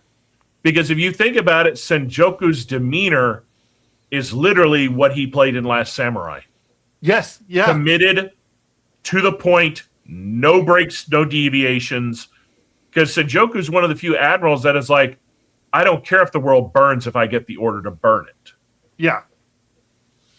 I'm 'Cause going he's to one of do the what few needs that to be does- done. Yeah, him and Ashigi are the only ones that don't ever question it. Yeah. All right, what's yours, Walrus? Mine? Oh, excuse me, my voice there. Mine? Ed Mine? Harris. Mine? Ed Harris. Mine? Ed Harris. What, You know, I'm not hating this. I'm not hating this idea. if he brings the serious dark comedy energy he had in Truman Show, Yeah. it would work. That's actually I'm not just- a bad. Yeah, Okay, you know. if you're yeah. going to have a white dude play it, I say Ed Harris. And if you're going to stay with an actual Asian representation, Ken Watanabe works. Both of them would work. Yeah. For the record, I think I've only got one black guy and one Asian dude in the whole list. Everyone else is white. All right, Calgara. Calgara. Let me pull him up. Calgara. This is a hard one for me actually to pick. And honestly, I went with Momoa on this. Okay. That's actually one of the bigger fan picks for that character, actually. Yeah. Yeah. I was seeing that too. I went with this because Momoa can do that energy that he brings, that like chaotic funny. Well, there's a reason they picked him for. He's playing what? Blanca, right?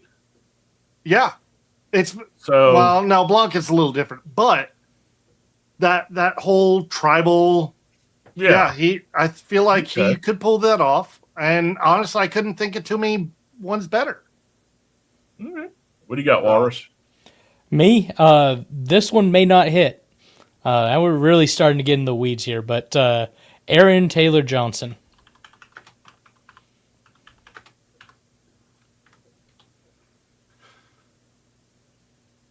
Maybe. The guy does. He has done some pretty out there roles, and he does them Yeah. good.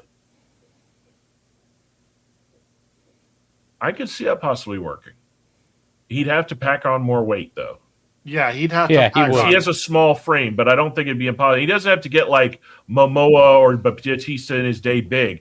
He just No. needs to get toned. He'd need Agreed. to add about 30 pounds, Yeah, though. yeah, and that would not be hard for someone in his Well, stature. Yeah, Yeah. no. Well, and he's also young, so he's able to do it. yeah. Well, young in the sense of like he's able to physically do it. You know, and go up and down from that weight. Okay. All right. I think I'm going to get you with this one. Martin, Martin, Sensmeyer. Sens. Oh yeah, this dude. I got Yep. him. Yeah, because I remember. I know this from Yeah. what's it called? You know what? Game of Thrones. No, Yeah, he's not from I Game of can- Thrones. No. This is This is the Fantastic Eight or what's the shit? no, it's the Magnificent Seven. There you go. Thank you, Magnificent Seven. Yeah. No, I like this pick. I like this pick a lot. And he's big, he's physical, he's a good actor. And again, you're kind of staying in the skin complexion this character's kind of supposed to be. Yeah. And if you look at him in interviews and you look at the way he is as just himself, I could see him embodying the character. Yeah. And he's a fairly big dude as it is. Yeah. I mean, Yeah, those He's are some like high heels. He's so like, yeah. he's like 6'2". He's like 6'2", 6'3". yeah. No, you know what? I really like this pick. And that's a what I good pick. figured. Like I said, I found some that I don't think other people are thinking of because they're actors that they've never done anything big for people to, like, they know him by look, but they don't know him by name. Yeah. And I think that's what is perfect for One Piece is to not bring in a whole bunch of super heavy hitters because then it overshadows things. I agree with you. That's what I did with mine. Cammy. All right, Shark, you had me intrigued. Who did you pick for Cammy? All right. So this was a little bit offbeat. And the only reason that I even know about this person is because I love thrift shopping. Bunny Meyer. Graveyard Girl from YouTube. Bring her up. What? Hold on. It sounds familiar. I'm just not getting a face. Wait, we were allowed to use YouTubers? Dang it. You can use whoever. Me for all of them. Okay.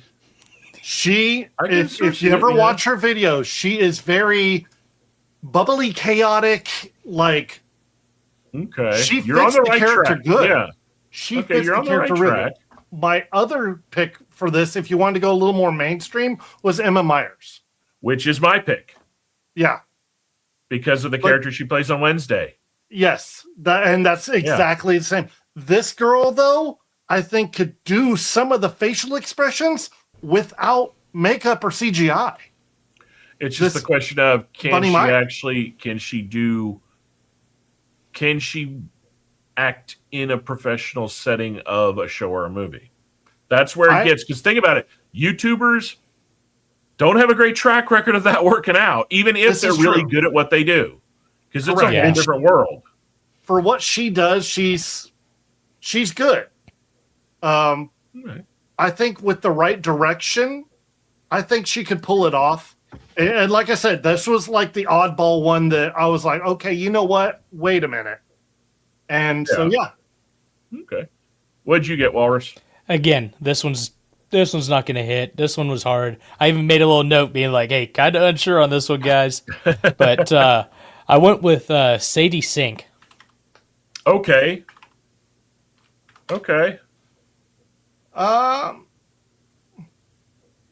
You know what? With her personality, I With could that's see what I was- them. with the That's what I was personality going she for. is outside the show. Yeah. Yeah. That's what I was going for. Yeah, I could see this one working. The downside is trying to lock her in, considering she's now latched onto Marvel, Yeah. would be hard. Yeah, Okay. I could kind of see this. Wait, what did she do in Marvel then? She's going to be the new Jean Grey. Yeah, Yeah. they've already She's going to be cameoed her. Well, not cameo. She actually is a main character in the next Spider-Man that's coming out. They just haven't showed her in the trailers. They're keeping it quiet. Oh, I thought they cameoed her. No. Oh, no, No, I'm she- thinking of Rogue. They cameoed Rogue. Yeah. That's who I was thinking of. So, y'all, it's confirmed I will be working evening shifts at Sonic Week from 4 p.m. to 10 p.m. Ooh, I need to come get a Coney. Chili cheese Coney. no, it's all about the chili cheese tots. Hey, man, if the tips are better and the pay is good right now, take anything that's paying, is what I say. Yep. Okay. All right, on to Blackbeard. I've got All 4 right. names. Hold on. You're gonna hate me on that one. What'd you do? Yeah, I don't think y'all are going to like my pick. I actually put Jack Black for Blackbeard. Only because I know that you're basing out because you've recently you see him in Minecraft movies, you see stuff like that. But I'm thinking older Jack Black. When you hear 3 of my 4 names, you're going to realize I fucked up playing Jack Black. Because I got a name on here, I bet you didn't even come across you, but the minute you hear it, because he's my second to best, you're going to be like, oh, shit, that would work. There we go. All right, so you got Jack Black. Is that the only one you picked? That's the only one I picked because I really went, because for me, this is Blackbeard right here. This is the Blackbeard I'm thinking of. Yeah. And for me, Jack Black could pull that off all day. Okay. I disagree, but okay. And Yeah, if the no, like you said, there's a lot of people online saying the same thing. What do you got, Walrus? Me? I mean, it's not going to be as bad as Jack Black, thankfully. So I'm good with that. But I went with the Mountain. The Hofbor Bjornsson. Oh, you mean Bjorn Jorgensen? Yeah. Yeah, Bjorny.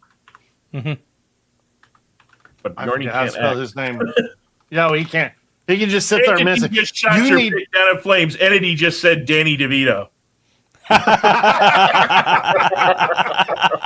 You know what? That's I all don't right. hate Entity's that. been on my case the whole time. I jump on the soapbox. here's He the- shoots me down. Here's the interesting thing.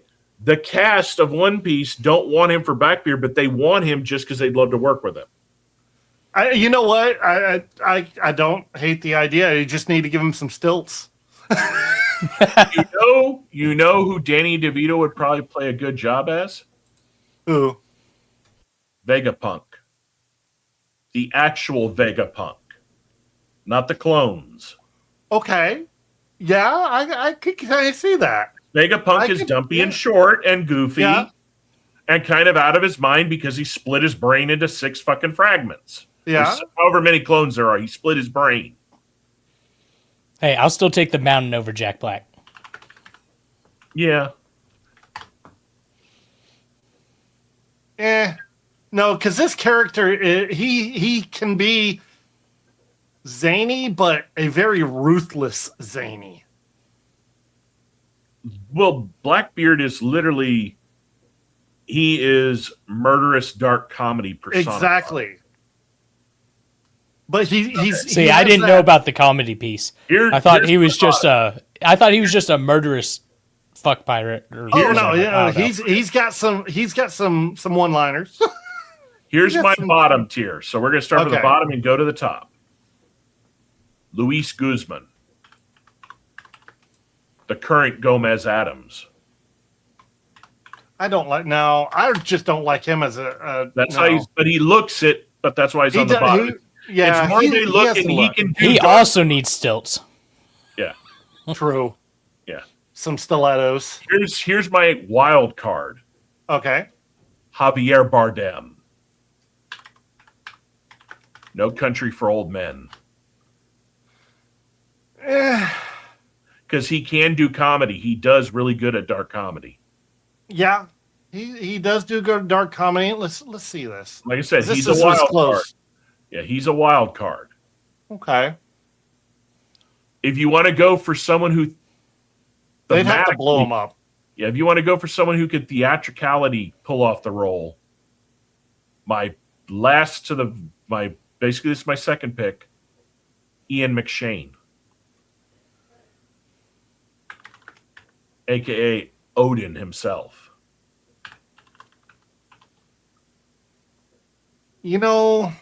No, I don't like him for that. Don't get me wrong; he can pull off the personality, but now you want to know the one you didn't think of? What's that? Matt Berry. I almost put Ian for something else, but I didn't. What We Do in the Shadows. Oh, I think he'd be an awesome Blackbeard. I don't hate this. Yeah, no, I like this. I never thought it, he never crossed my mind. You're right. Nobody's list has popped him up, and I can't believe it because when you take him out of What We Do in the Shadows and actually look at his other themes of work, he is a master at doing dark, doing comedy, doing physicality. He's one of those actors, he will become who you need him to be, whatever you want him to be. And he is a nerd, so 10-1, he is already a One Piece fan. Yeah. Look at him with the green jacket. No, the green jacket where he's sloppy. Up and left. There you go. That you were on the row. Black background, green army looking jacket.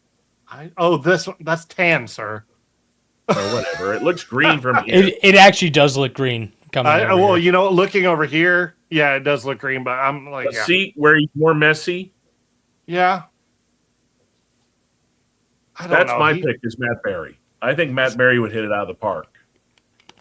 And you would gain a fan base of the What We Do in the Shadows crowd if they're not already watching the show would watch it just because he's in it. I'll say the one thing right now is like that. I can't see him with that ruthlessness. In the eyes. Okay.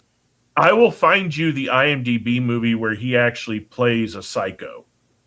And it's really good. Hold on. We do this. He did it when he was younger. So it's going to be at the beginning of his stuff. Let's see here. I can't remember if it was a movie or it was a TV movie. Hold on. 2008, 12, 10. See, but I still see his character from like say in the shows, but he was also in the IT crowd. Yeah. And so for me, I guess. What was he in Snow White? I don't remember him in that. I just appreciate that Blackbeard is carrying at least 3 pistols because it's always faster to switch to your secondary than to Oh reload. yeah. Oh, well, I mean, that's a whole different story when I you know, start I know. talking pirates. Oh, for Yeah. sure. I didn't know that Shark was the American version of James May when it comes to colors.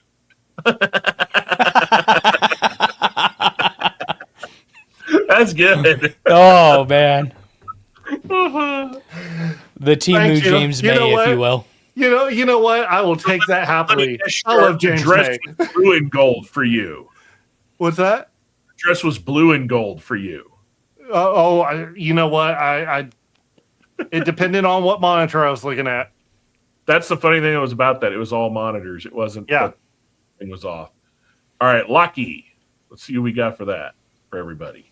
Lucky. Hold on. Let's see here. Boop. And We're almost we at go the end of boop. Yep. Lucky.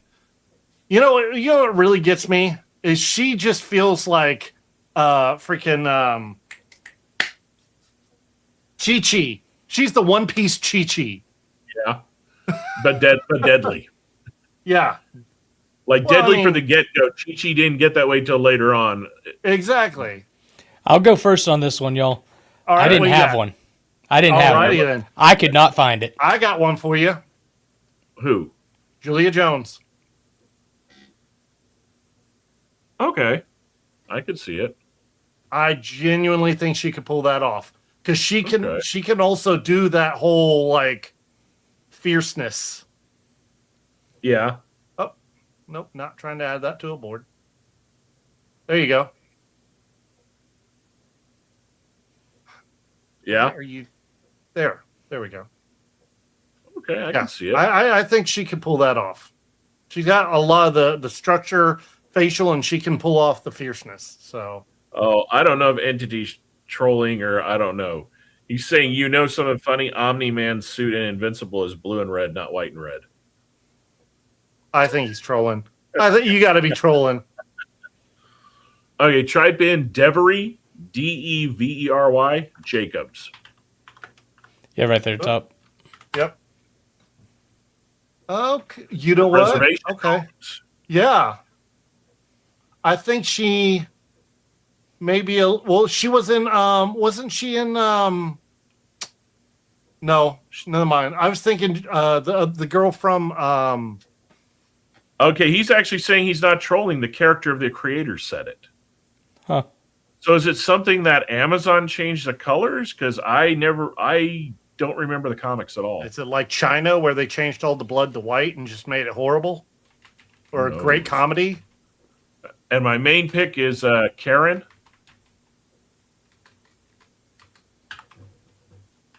Fukuhara. Fukuhara. And you'll recognize her because she's from The Boys. Oh yeah. I'm trying to remember what was the movie with fucking the TV series Yellowstone. The Native American chick from there. What was her name? Oh, if you want to talk about it, you just kicked off a name I didn't even think of. Type in Moon Bloodgood. And then after that, I actually have one. I just thought of one as we were sitting here. Moonblood. Good. You know what? No, I'm not big on her for this. Hold on, God, what is actually, it? to add her to the list, she wouldn't play a bad Boa Hancock. No, that I can agree with. I'm shocked. I haven't thought of her name in a while because she doesn't do a whole lot of stuff anymore. I've got to look this chick up. Who?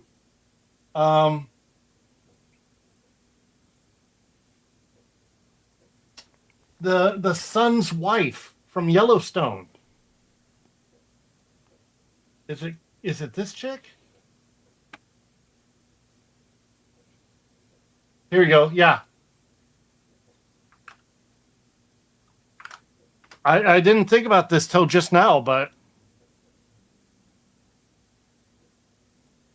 Okay. this chick.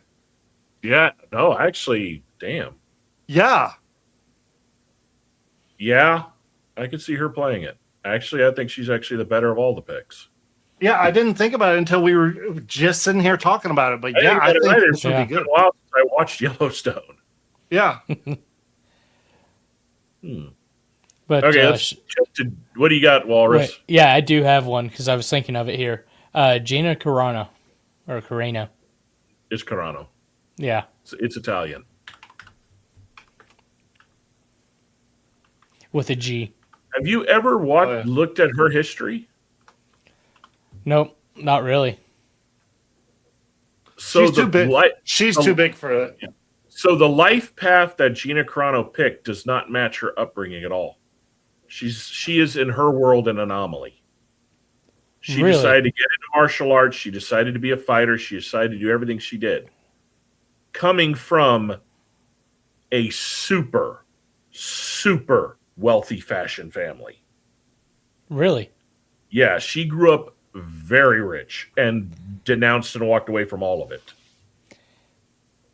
Yeah, but I mean, look at that UFC 184 down there. I mean, that one's a much slimmer version of her. Even if you look at her now about to fight Rousey, she's never going to be at that again because that was her 15 years ago. Yeah. However, though, I'm going to watch that fight. That should be a good fight. Yeah, she's more this now. Yeah. True. All right, Walrus. Who did you pick for Jinbei? Oh, for Jinbei, I had David Ajala. Why does it so familiar? If Shark doesn't get this one, I'll be upset. The only reason I can't stand the guy is because he was in goddamn Kurtzman Trek. That's He was where in I Star saw Trek him. Discovery. Yes, But he's done. He did a ton. He's done a ton of stuff. He's been in British shows for a long time. yes.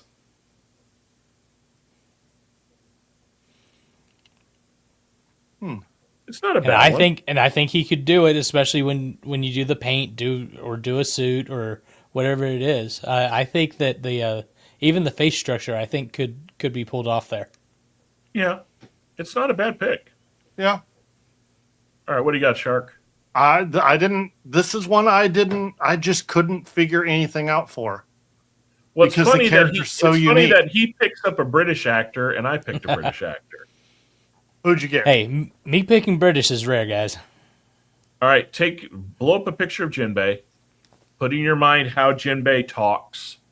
Put in your mindset of how when he speaks, it's almost like the heavens open. Everybody gets attention. Everybody listens. Yeah. I picked Idris Elba. You know what? I like that. I like that one. I'm not surprised that you would pick him. Well, you didn't pick far off from him. Both him and Elba have that same history of type of characters they played. Yeah. The only difference is I picked Elba mainly also due to the fact of age and experience. Jinbei needs to be played by an older person. Elba does have that experience for sure. Well, Jinbei, if I'm not mistaken, am I wrong, Shark, to remember, isn't he easily over 100 years old in the show? Yeah. Because fishmen live a very long fucking time, and he was originally wasn't he part of Gold Roger's crew at one time? I believe so, yeah. Before he formed the Sunshine Pirates, or whatever he became. So, I was looking at these pictures here of people trying to do like a live action creation. Yeah. Yeah. Whoever they pick, they're going to be put in a suit to make them bigger. Yeah. Or they're going to manipulate clothing to assume the bigger. But yeah, I think either one of Walrus's or my pick would do really well as a character. And I think I wouldn't be shocked if one of these two they're already looking at. They'd be idiots if they're not. All right, Boa Hancock. What do you got, Shark? I think you're going to like this one. But she can't act. But she can't act. She doesn't need to act. Hello, no. She can't act. She doesn't need to act for this character. She needs to look there. She needs to sit there, look fierce, and kick some ass. Boa Hancock, if you think about it, trying to seduce Luffy is going to have to be able to pull off a seductress and then flip to an Amazonian leader to a a warlord. No. Come on, dude. Think about her acting. She can't do it. The only reason she was a seductress in Fast and Furious is because she had the hottest ass anybody had ever seen in a fucking bikini at that time.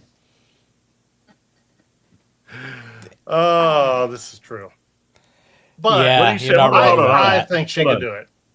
She also has the structure. Hold on. I think one of the Admiral characters should be played by the actor that played Major Miles Gorich in the first Avatar movie. Well, isn't Gorich Stephen Lang? Was that I Stephen thought Lang's so, character? yeah, wasn't it? Yeah. Yeah. Yeah. He was my wild card pick for Whitebeard. Yeah. But Entity, instead of an admiral, he could play one of the seven elders, the people that run the world government. I like that. In fact, the one that turns into an arachnid, he'd be perfect for. Okay, so who did you pick, Walrus? So I picked Anna de Armas. Anna de Armas is on my list. Yeah. I mean, Mainly got that because look. of her look. Well, for me, it's her Yeah. look, and two, the character she portrayed in Bond. Ooh, and yeah. Bond and Blade Runner. Yeah. And then my wild card, because we don't need to show her, we can bring her up very quickly, Olivia Munn. Because she's hot and she's played a seductress multiple times. Yeah. I think either Artemis or Munn would work. All right. Gal Gadot Yeah, has I like a that. look. It's just she doesn't have the acting chops. She never has. She's only survived because of the people around her, and I don't think in One Piece it would carry. Her and Luffy alone, I don't think she could pull it off. Okay. You're right. His voice doesn't sound like an elder that rolls scenes more fitting for Keanu Reeves. No, Stephen Lang, actually, if you listen to Stephen Lang when he was in Terra Nova. Oh, yeah. Oh, shit. You're right. He was Terra Nova. He got rid of the grasp and he had a more provident talk. The grasp he did just for the Avatar character. Because you listen to him in the interviews, he doesn't sound like that. All right, Admiral Okiji. So I'll start with this one. My two are pretty easy. We don't even need to bring up their photos. I think we could pick from my two which are the better of the two of my two picks. This is where I put Jason Momoa as my second pick. Okay. My first pick is actually Henry Cavill. Because of the jawline. I thought of putting him in there. The way, think of how he portrayed Superman's power of just being able to stand there, not say a word, and you already knew you do not want to fuck with this guy. That's Okiji. Okiji does not talk. He freezes everything around him. You're I forgot he was in Terra Nova. It's been a hot. I started watching Terra Nova again. It still blows my mind how good that show was, but sadly, how good the show was is what caused the show to end. The budget was just so big at that time, they didn't believe. Yeah, no one was doing it at that level. Yeah, like you look at the special effects, it still holds up. It puts the last two goddamn Jurassic Park movies to shame. Yep. Yeah. So what do you got for this one, Walrus? I got Lakeith Stanfield. The hell is that? Lakeith. He was in Tenet. Okay. Okay, I know who you're talking about now. Yeah. Now that I see the face. Okay. I can see this. He's already done some of the more take care, the Entity. more We'll physical. catch you. Hopefully, we'll catch you one more show before your shift, and if not, we'll see you then. And we got some shows we're planning where we're going to pre-film stuff at a coffee shop, hopefully down the road. So you'll be able to watch those, and maybe if some of our schedules realigned, we might do an earlier show on a Sunday or something, but on the other channel, the full Fulminate. Who knows? Yep. But we'll catch you We'll next time. figure it out. See you, man. All right. You Yeah, know, he's got the physical prowess. because of this pick, it just popped another pick into my head around the same category. Carmen Domingo.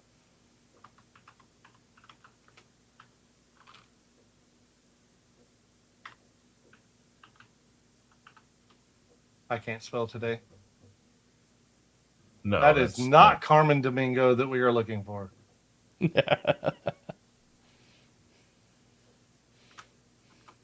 Oh, I can't. I think it's Carmen Domingo. Yeah, This guy. yeah. From Fear the Walking Dead and Running Man. Because he has a powerful presence to him. He doesn't need to open I would his say mouth. this guy has a better look to him, but I don't have anything to base it off You of. know, The only and down- now the I'm. only- Well, the only downside I didn't put Carmen Domingo, now that I think about it, is because he is a lot older than Akiji is. Yeah. Cavill is at Akiji's age. And now I'm not liking my pick now that I see that. Who's your pick? Adam Driver. For the stature, the tall, slim, Yeah. and like slim but imposing, like stare you down. He's got the eyes for it. Truthfully, for Driver, I honestly think we're not going to. Driver would be good, but for oh crap, what's his name? He's the swordsman for Shanks's crew.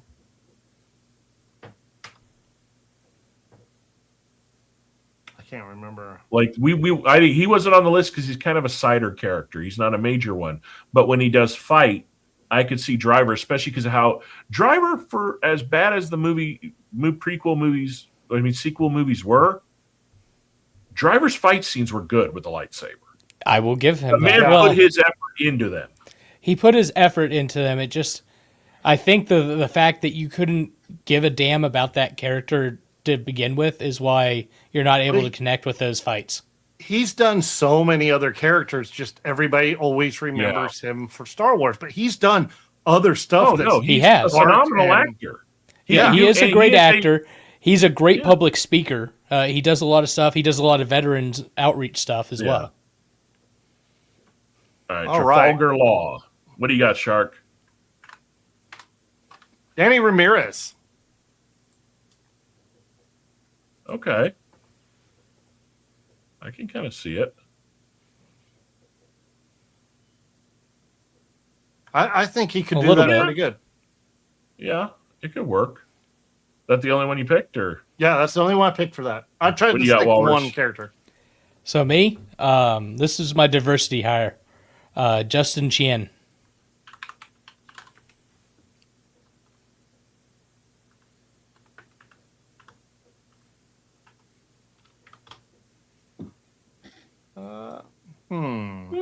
Yeah, okay. possibly work. And I've seen some of his stuff; it could possibly work. Yeah, yeah. So And you're gonna laugh at he does this. a lot of martial arts stuff. You're gonna laugh at this. Guess what some of the larger fan groups want? Chalamet, Who? Timothy Chalamet, I was purposely trying Dune, not to use Paul him. Atreides in Dune. Oh, yeah. No. No. So here you go. I have two picks. First one is Matthew. Last name is Daddario. Dadd. I got him. Okay.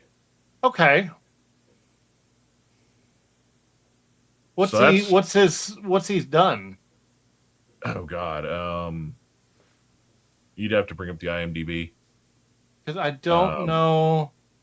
Shadow. Oh, he was in Shadowhunters. Shadowhunters. He was. That's what I couldn't remember what they called it, but yeah, he was in Shadowhunters. That was an oddly good show. Yeah. And here's my number one. Okay. Avon. So Avan. Hold on. Gogia. Gogia.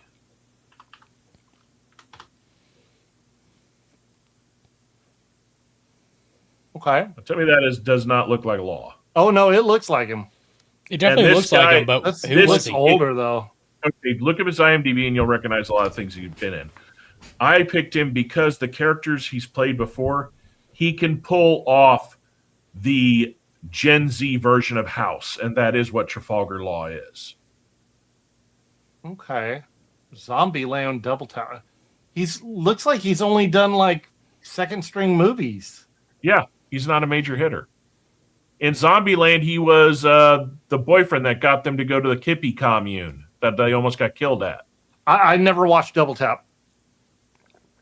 Okay, well, my main reason I was picking him was for Resident Evil and Twisted.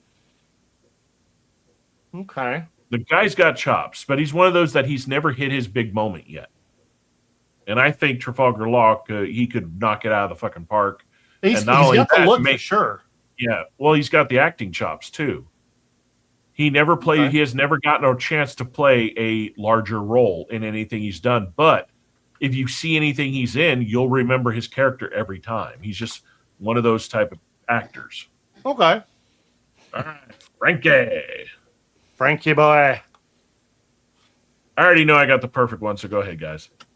You know what? I'm That's gonna gonna let be you take bragging. the lead, Walrus. Okay. So this one specifically because Wolf, you and I had a long chat about what makes One Piece so good, and one of the big things that you brought in was about black sails, and that they brought in, if I remember right, was the writers, or not the writers, but The stunt crew, yes, the basically stunt crew and half all of that. everybody that was a part of making what Black Sails is on One Piece. yeah, Tom Harper or Hopper.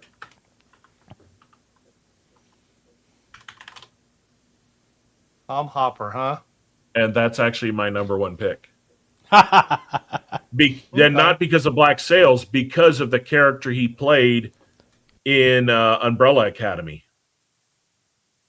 He's definitely got the height. He's got the height. He's got the build. Yeah. If you watch the character he played in Umbrella Academy, he has that loyalty is everything, kind-hearted, goofy, funny, and that's what Frankie is. Frankie is goofy, funny, over the top, but will die instantly to save his friends. Yes. And if you look at the jawline, the side structure, this guy, give him the pompadour and he's good to go.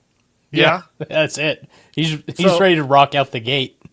So I made my pick because I want to see this individual break out of the stereotype he's in. Okay. All right. Can you take a guess who it is? Blackjack. He is a very stereotypical character. Like, he only does one thing, unfortunately. He keeps getting cast as the same damn shit. That's a lot of them. That's a big thing. Richardson, yeah. He could do Frankie really well, I think, if they can break him away from the bullshit they keep putting him on.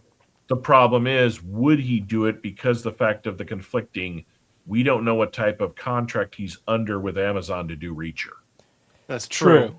That But could be an issue. he also may not be in Hollywood much longer after kicking his neighbor's ass. No, you didn't see the latest of that? I saw his. I neighbors don't know getting death anything about threats. this. Alan Richardson, all those people are eating crow. He was wearing a fucking body camera on his riding vest. The neighbors started it all. He jumped in front of the bike and kicked it, caused him to lose his balance and spill the bike. Oh, And not only that, the body camera shows he was only doing 19 fucking miles an hour through the neighborhood. The neighbor is a fucking... Psycho. The neighbor is a right-wing MAGA asshole. Like, not the good MAGA, because there are good MAGA. He is a full-on dickhead. And Richardson is not a MAGA person. No, he's not. Actually, Alan Richardson, I like him because he is actually, like Bill Maher, a true liberal. He's not far left. He's just a liberal. So for this character, though, remember his character in Ungentlemanly Warfare? How his character was kind of...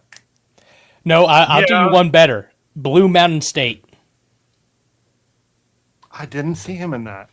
Actually, Yeah. if you also want funny but stoic, which Frankie can be at He times, was Thad Castle. His in Blue Mountain character State. in he also played a good he played Hawk in Teen Titans.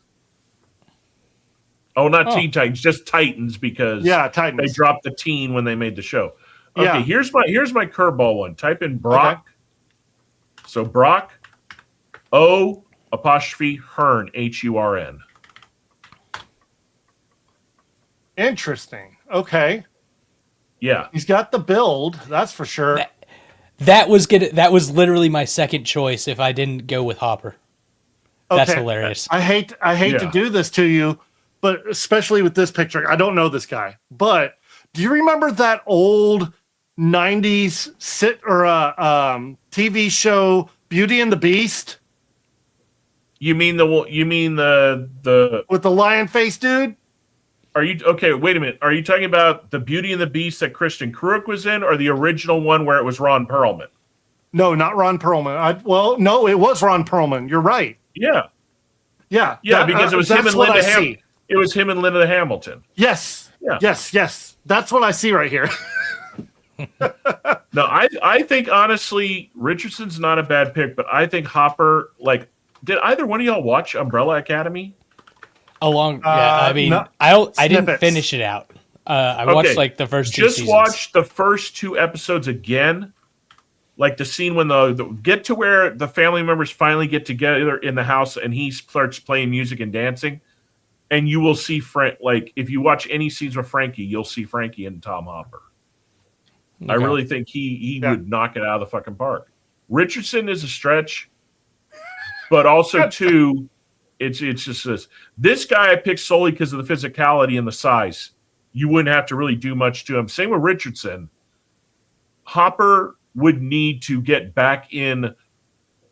Like other reason by Hopper is when Frankie finally gets his big suit and he upgrades himself, Hopper's already proven through Umbrella Academy that he can wear that level of prosthetics and pull it off. Like he already knows how to work in a full body suit. And a lot of actors have never done that and don't. You got to remember, you're packing on 80 pounds of fake weight. Yeah. Hold on. I'm sorry. Yeah, that's all I see right there. It's because it's the hair. It is the hair. Well, no, you his got a face, thing though, against too. big hair. It's the face and the eyes. Like it just gets me. Oh, anyway. Ladies and gentlemen, that has been our pick for the One Piece. As we will circle back around to this, of course, once they actually do announce the people they picked of the characters we've talked about. And I'm pretty sure since they're already filming it, we're going to be hearing about some of these pretty damn soon. Because it's hard to keep that shit quiet on a set. Yep. Especially when you get people in interviews who like to talk and don't realize, I just let slip shit I'm not supposed to let slip. Oops. Now, for our main subject for the night, we are going to discuss some airsoft stuff. But before we hop into it, we're going to do our content creator shout out and give a shout out to an airsoft creator.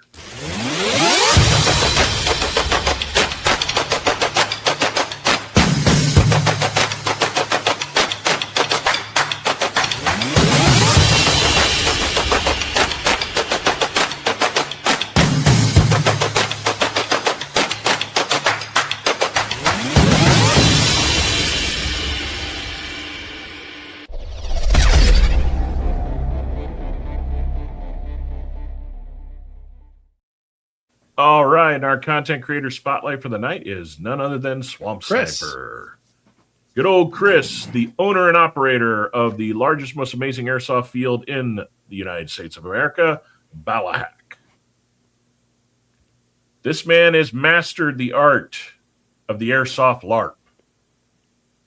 From everything from wartime, World War I and World War II reenactment LARPs to Wild West LARPs, to apocalyptic LARPs, to a zombie LARP.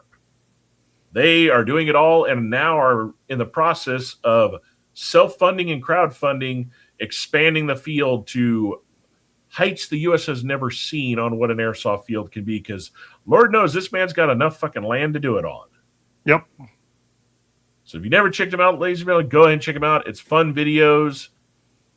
And like I said, anything you're looking for, if you're just looking for, he does everything from reviews to gameplay to gameplays. I mean, yeah, really nice dude, really fun videos, and it's a field that all of us hope to one day eventually get our asses over to it. Yes, I will say he sure. has developed his video style over the years, starting off from someone who knew nothing about video to whenever you start seeing some of his little side gig videos, he's gotten really good. Yeah. He's starting to get towards that studio style quality. Well, not only that, eventually. he's mastered at getting the cameras with the people following him and the cameras he puts on himself to bring you into as if you were actually playing right next to him in the environment of the games he's doing. And that's not an easy thing to do. Not to mention, not he at and Navrish were the first two to master guns on their weapons. Yeah. And actually get good footage. Because, the three pioneers of that were him, Navrish, and Airsoft Cam Man. Yeah. And then everybody Man, else I like kind of Cam Man's followed. videos. Those are good. Yeah. Oh, dude. Oh, yeah. I Cam's a love Cam Man. blast. There's only one creator in the Airsoft world, and I will not say their name, but everybody knows who I'm talking about, who is an epic, I like hurting people and lying douchebag. Oh, and I've seen other perspectives of that individual, and he just cries and bitches and moans and and throws a tantrum. And for being a grown ass man, it's disappointment because he could be. His skills are good. When he wants to be, but he's in it for the wrong reasons. Correct. He may not have been when he started, but he is now, and the way he acts portrays that. Correct. And I will give only a slight little bit of a hint. You have to be an epic level of little dick D-bag to have half the majority of all fields in the UK ban you from their fields. That is an epic portrayal. That shows you the level. When a bunch of UK twats can't even stand you, that says the world. I will defend the individual on one thing. The simple fact of that this game, you are going out to get shot. If you get shot in the face and you aren't wearing your protection, or you get shot in the face and you start moaning, hey, guess what? You paid to get shot. Well, also add to that. If you know that there are snipers playing on the opposing team and all you're sticking up is your head and that's all you're giving them to shoot, or if you keep bending over displaying your gooch to them, it is, even I have gone, or if all you're showing is your $600 GoPro that you have on your head and somebody shoots it directly and it just goes, pop goes the weasel. And then you get pretty upset. If you aren't dumb enough to put a shield in front of your goddamn GoPro, you're an idiot. Yeah, exactly. And shout out to Insta360, who are the smartest ones to actually make a protective shield to go in front of their camera lenses that is replaceable. Oh no, RunCam did that first. Doing that. They did that first. RunCam had a protective case. Shit. It was foggy. But they still were trying. They were the first ones to try. I get okay. They were the first to try with a low quality plastic, fogs over, gets scratchy, makes your shit look milky. I give the shout out to Insta360 because they got smart. They're like, instead of we're making this out of plastic, we're making this shit out of borsilica. Mm. But so no matter what you do to it, it's still going to be clear until it goes. I will say it for that individual, though. He catches a lot of flack for headshots, and I'm sorry. That's part of the damn game. If I get it's true, but I've seen it there at the same time. It's a 50-50. There are times where he gets it and he shouldn't get it. And there are times where you can see people who actually upload video from being next to the person that he shot, or they're right next to him, and you can tell that's all he was intentionally fucking aiming for. That's a hard. This is not a game of accuracy, though. Okay, hey, if you are only within the minimum engagement distance of a sniper, and you have your whole body out, and you're my size, and he literally aims the scope to go and laughs about it, no, you're being a dick to be a dick. If you are beyond my minimum at a good range, no, that's factors of air, velocity. That's exactly luck. That's luck of the draw. No, there are times where you can watch his videos and you can tell because he slips up on the editing. He goes from the whole scope view to all of a sudden you can see him drop to look real quick and he goes back to and you realize this motherfucker is so close he doesn't even need the goddamn scope. Correct. He is malicious in his intent 50-50. That's why I don't do not agree with. Yeah, that's why I don't like him either. And when you did his little Q&A, I'm going to bring on airsofters to talk to him. Geez. He picked every douchebag we knew somehow made it on those streams. He didn't pick good airsofters. He picked the scum of the scum. Well, it's like recently, within the past week here, I was talking to an individual that they said that they ran a milsim team, right? Just supposedly a dude out there that's also doing airsoft. He's running allegedly like a 50-person milsim team that goes out, does all kinds of training, all kinds of stuff, right? And good on him. I'm not here to bag on that. Yeah. What I am here to kind of bring to the council is his statement of when I was talking about safety and innovation in airsoft, and he's like, well, I think when we go to these milsims, people don't like seeing us show up because, well, we play in such a certain way that, a lot of people just don't like it, and if people get hurt, then they get hurt, so be it. You're not here to hurt people, though. That's not the purpose of the sport. That is a sad little person putting out their anger on everybody else. It is. I'm sorry. Don't get me wrong. I understand that sometimes, stuff happens. Yeah, shit happens. There's so many variables that happen, but you don't have to be a jerk about it. Correct. And, I've caught somebody, too close by accident. Dude, I'm like, hey, are you okay? Are you good? I'm checking on the person. I'm not sitting there just going, dumbass. No, that's not the purpose of this game. But the problem is there's a lot of them that are out there like that. And the sad part is those are the videos that get more views. They are. So people think it's normal. And that's not the case. It's not the case. Yeah. I have only seen, for those of you out there, you've seen the videos where the people are like attacking each other. I have only seen that happen on a field one time. And go figure, it was some stupid little cholo fuck who shouldn't have been playing the game at all. You want to go be gangbanger? Go be gangbanger, because we already know you're a gangbanger. Why the fuck bring that shit into a field with kids? Well, and that kind of goes back to a conversation we had a long time ago of, I believe in the U.S., we need to have a coalition of large fields that start creating a standard of play. Yeah. A standard of... But it'll never happen.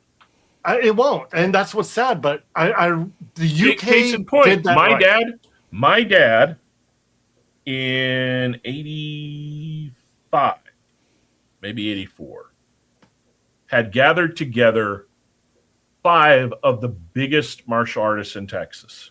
Each one of them from a different field. One was Kempo, one was Judo, one was Aikido, one was Taekwondo, and one was Shaolin Kung Fu.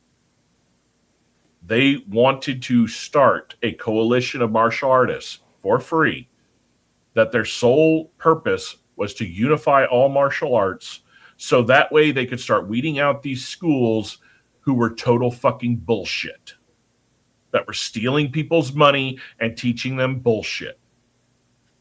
The problem they found very quickly, the bullshit schools outnumbered the real ones 10-1. So it never happened. And people got too afraid that there'd be dues and fees and all. They misunderstood it. They weren't trying to unionize martial arts. They were just trying to protect the people that were going into these places and finding people real senseis, real teachers. Not some asshole who, when the kids weren't there, was in the back reading, Jeet Kune Do and all the books. Well, and that's, for airsoft, that's what we need standardized are field limits. Yeah, hold on real quick. No dismayed Jeet Kune Do. Bruce Lee's teachings are insanely good, but that was kind of the fundamental book that people started reading, and the birth of bullshit Shido came out of it. True. But I genuinely feel like fields we need in the U.S. to say, hey, a jewel's a jewel. Yes.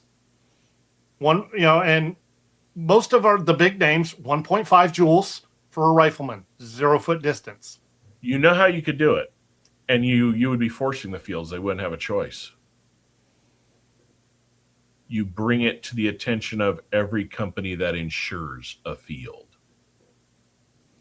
But you and I both know here, even where we live, there's at least one field. The legitimate insurance. The legitimate fields do, But once you bring it to the attention of the insurance companies and you give a standardized level of play, assuring them that that would protect them from, it would mitigate them from ever having to pay claims for any field that doesn't follow it.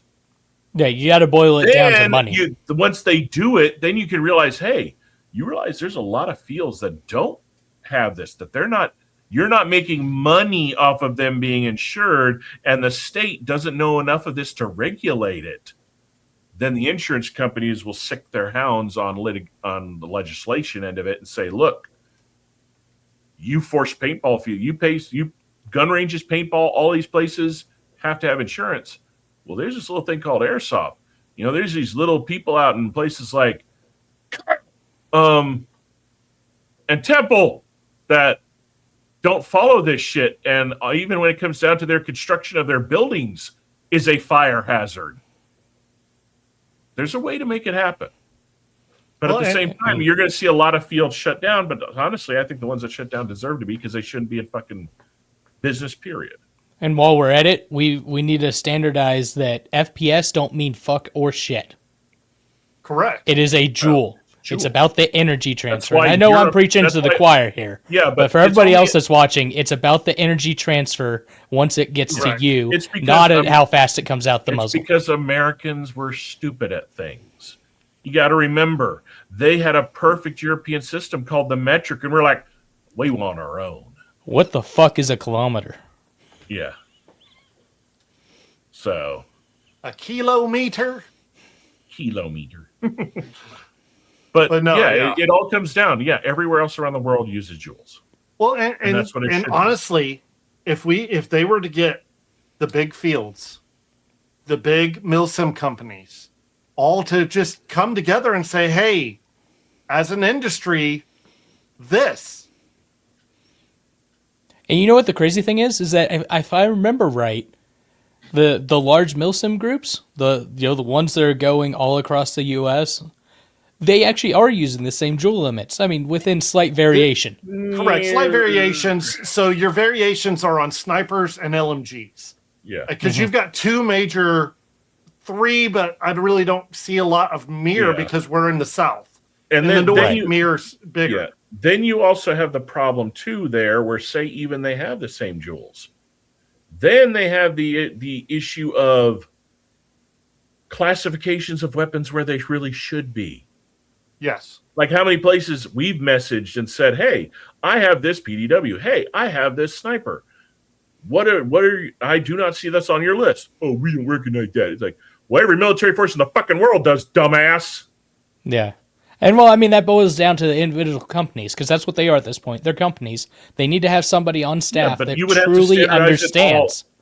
Yeah, but it all comes down to the problem, again, with doing something like that is you are not going to ever get the three-letter group that we've all worked with that people have issue with. I'm not going to name out companies and stuff. That group especially, even though they are nice people, we all know, will never, ever do that because they have this ideology that they're better than the other ones. This is true. And that's what you're going to have. I would say both. I would say both of them. Groups past their fucking egos. Well, I honestly would say both of them are that way. Towards each other, more than anything. That's what we're saying, towards each other, yeah. And it's not that one is better than the other. It's they have different styles. It's a different play style. It's a different play style. Exactly.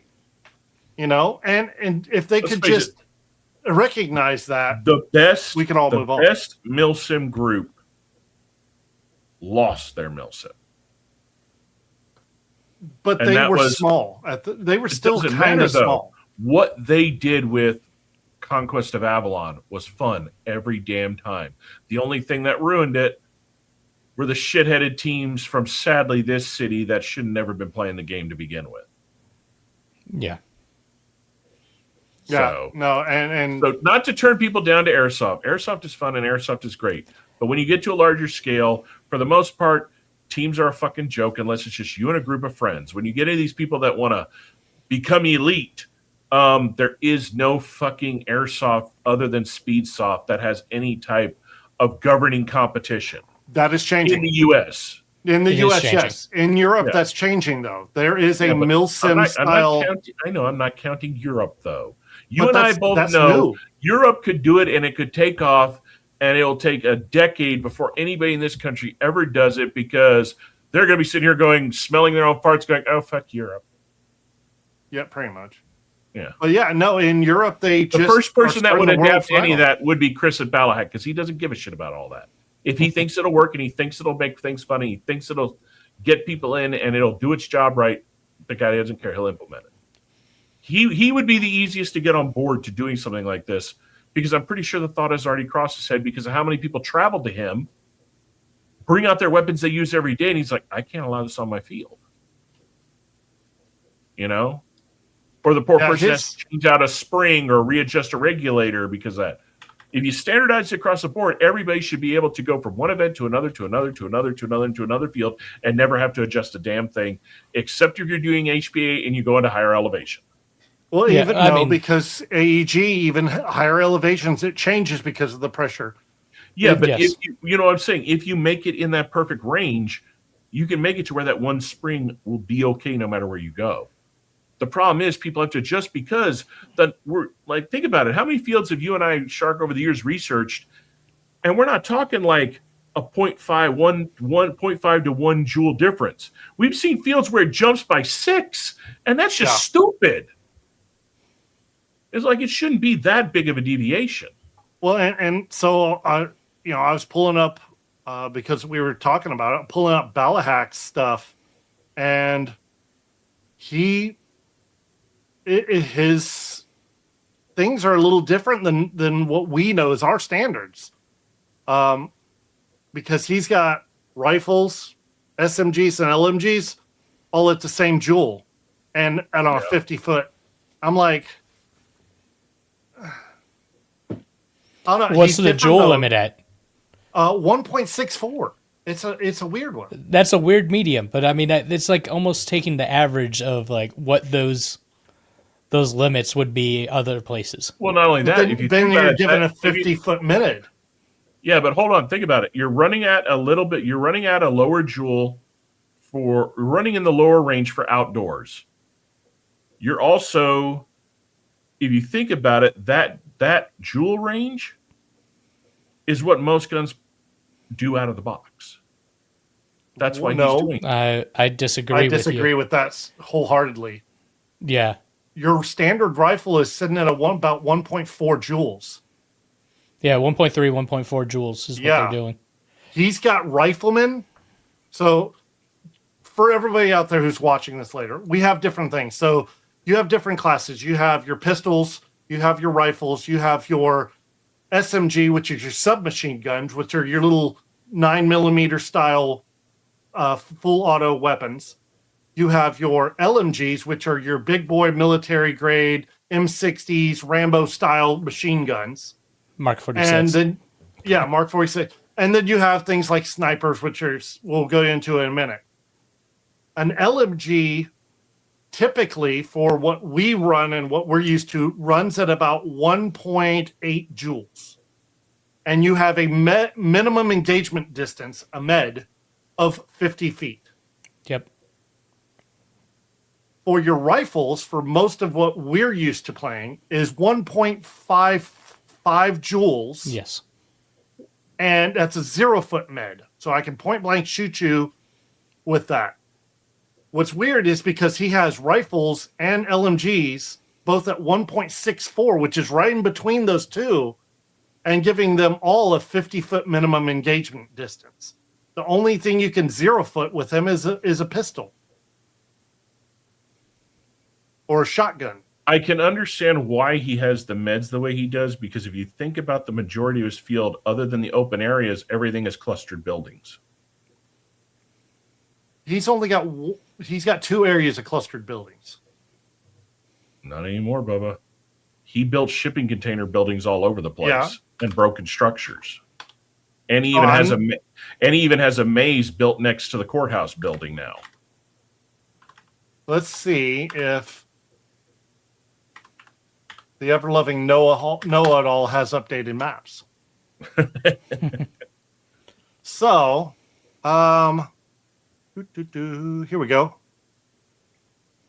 So this is what they have. So this is 2026 Airbus imagery. Okay. So this is his, now granted, he's in the swamp, literally. Yeah. That's why they call him Swamp Sniper. So this is the North City, and then this is the main town right here. So you have all zoom this. in the main town. Yeah, but there's a lot of that you're not going to cross through because And it is a swamp. let's measure. So that's 100 foot. Well, here, let's go building to building. 50 foot. You son of a bean dip mother Frito-Lay pie. So you're Jeez. talking 50 foot. Yeah, but going closer, going a little bit closer. So to point out to everybody, every rectangular object you see is a container. Is a container that are open you can go into. None of those are solid off. Even the wall one in the newer video, they're running through it like a tunnel. He has them all interconnected. Yeah, I think that's this line right here. No. I'm talking about go down. This right here, that outer ring, yeah, that separates his house. You can't go this way. You can't go down towards the house, but the outer goes into the field. That's basically like a perimeter wall you can run through. Correct. This, from my understanding, this was to protect his house. Yeah, but that's what I'm saying. There's nothing opening towards the house, but it is open outward. Yeah. But see, before in his older videos, if you zoom back in his older videos of the town, you had the three main buildings, and then up to the upper left, you had that square building, and then you had the maze to the right. The rest is all he's added in the last 2 years. Well, and so I don't know. I guess I've been watching more of his videos than you have. Okay, so where you're zooming up to the upper top, that's new, but the first video you saw it on is where the escape bunker is for Rev. Yeah, this is also the North City for his Western. Yeah. That's North City. Yeah. So, but yeah, he does all this as LARP. Like, so for his majority of his LARPing for the longest time was just this area right here up to and around the lake and not really going up into this area. No, this it ended almost where that first ping dot is. Yeah, where that first ping dot is, it almost ended right there. Yeah, right in here. But whenever it's not wet or too wet, yeah, all this is playable area along this all the way about halfway up, from my understanding. I'm just thinking about cottonmouths. Not not cottonmouths. Water moccasins. Yeah, that's what I meant. He's Eastern. From what I've heard, nobody's ever had an encounter because you got to remember, if you're out there mowing, cutting, and people walking around, you're moving around, you're making a lot of noise all the time, they're not going to go near it. They'll stay away.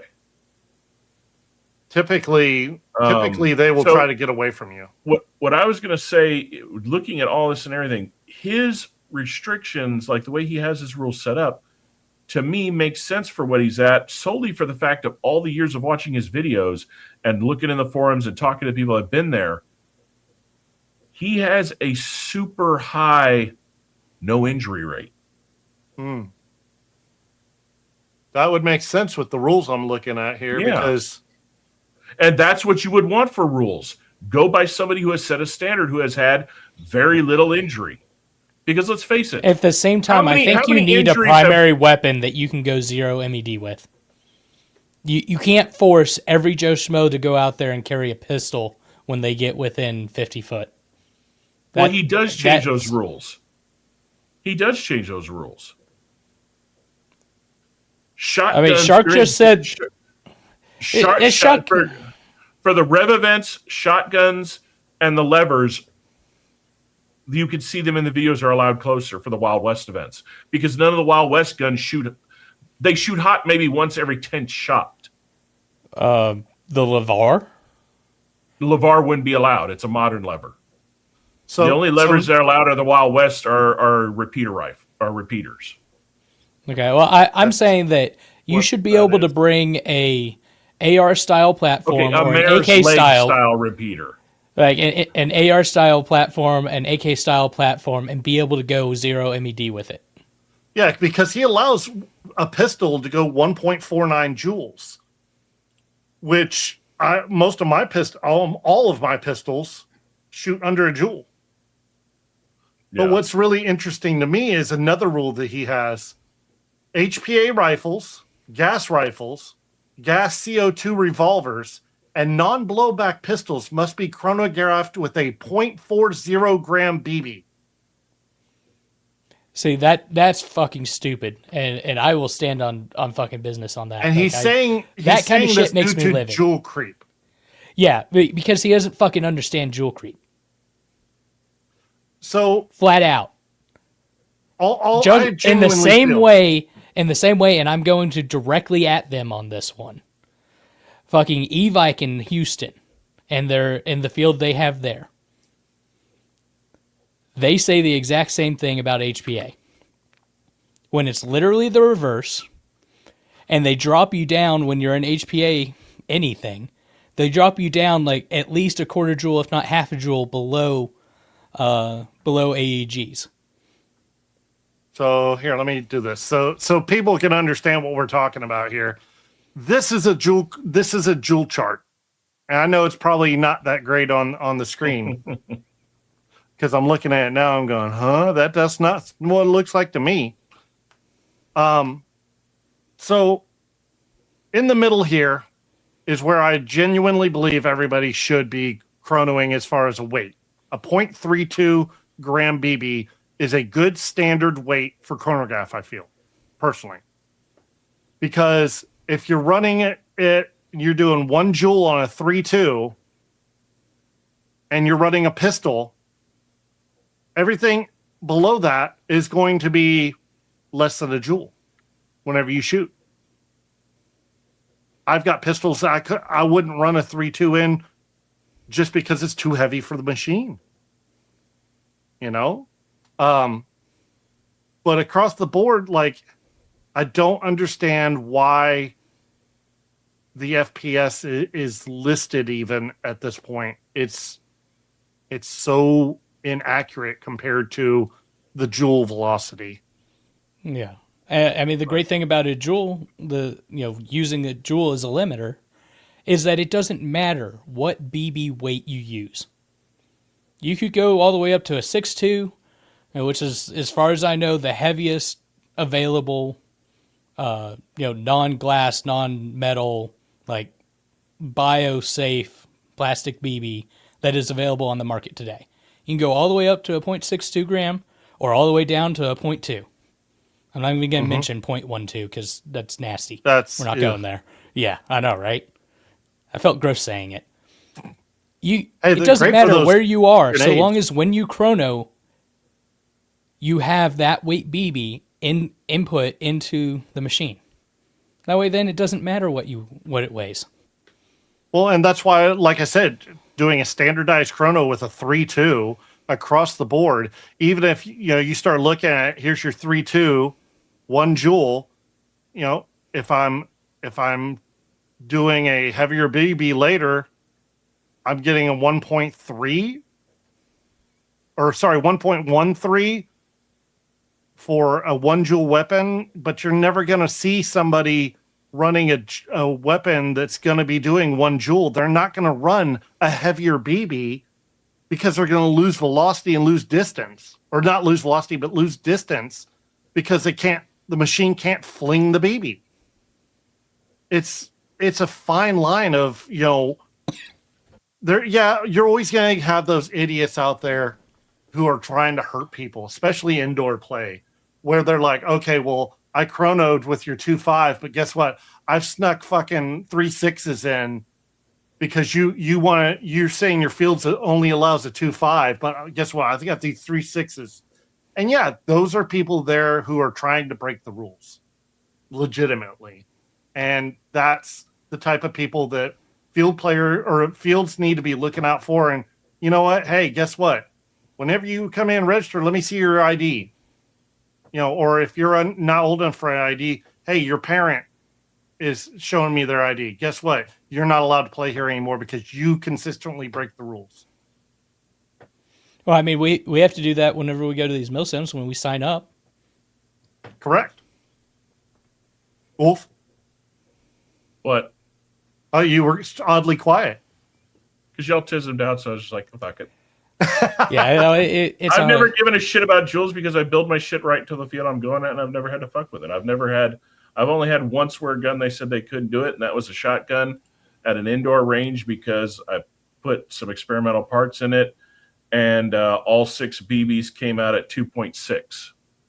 Well, so that's the other thing about shotguns too. There's no reliable way right now to chrono a shotgun technically. Yep.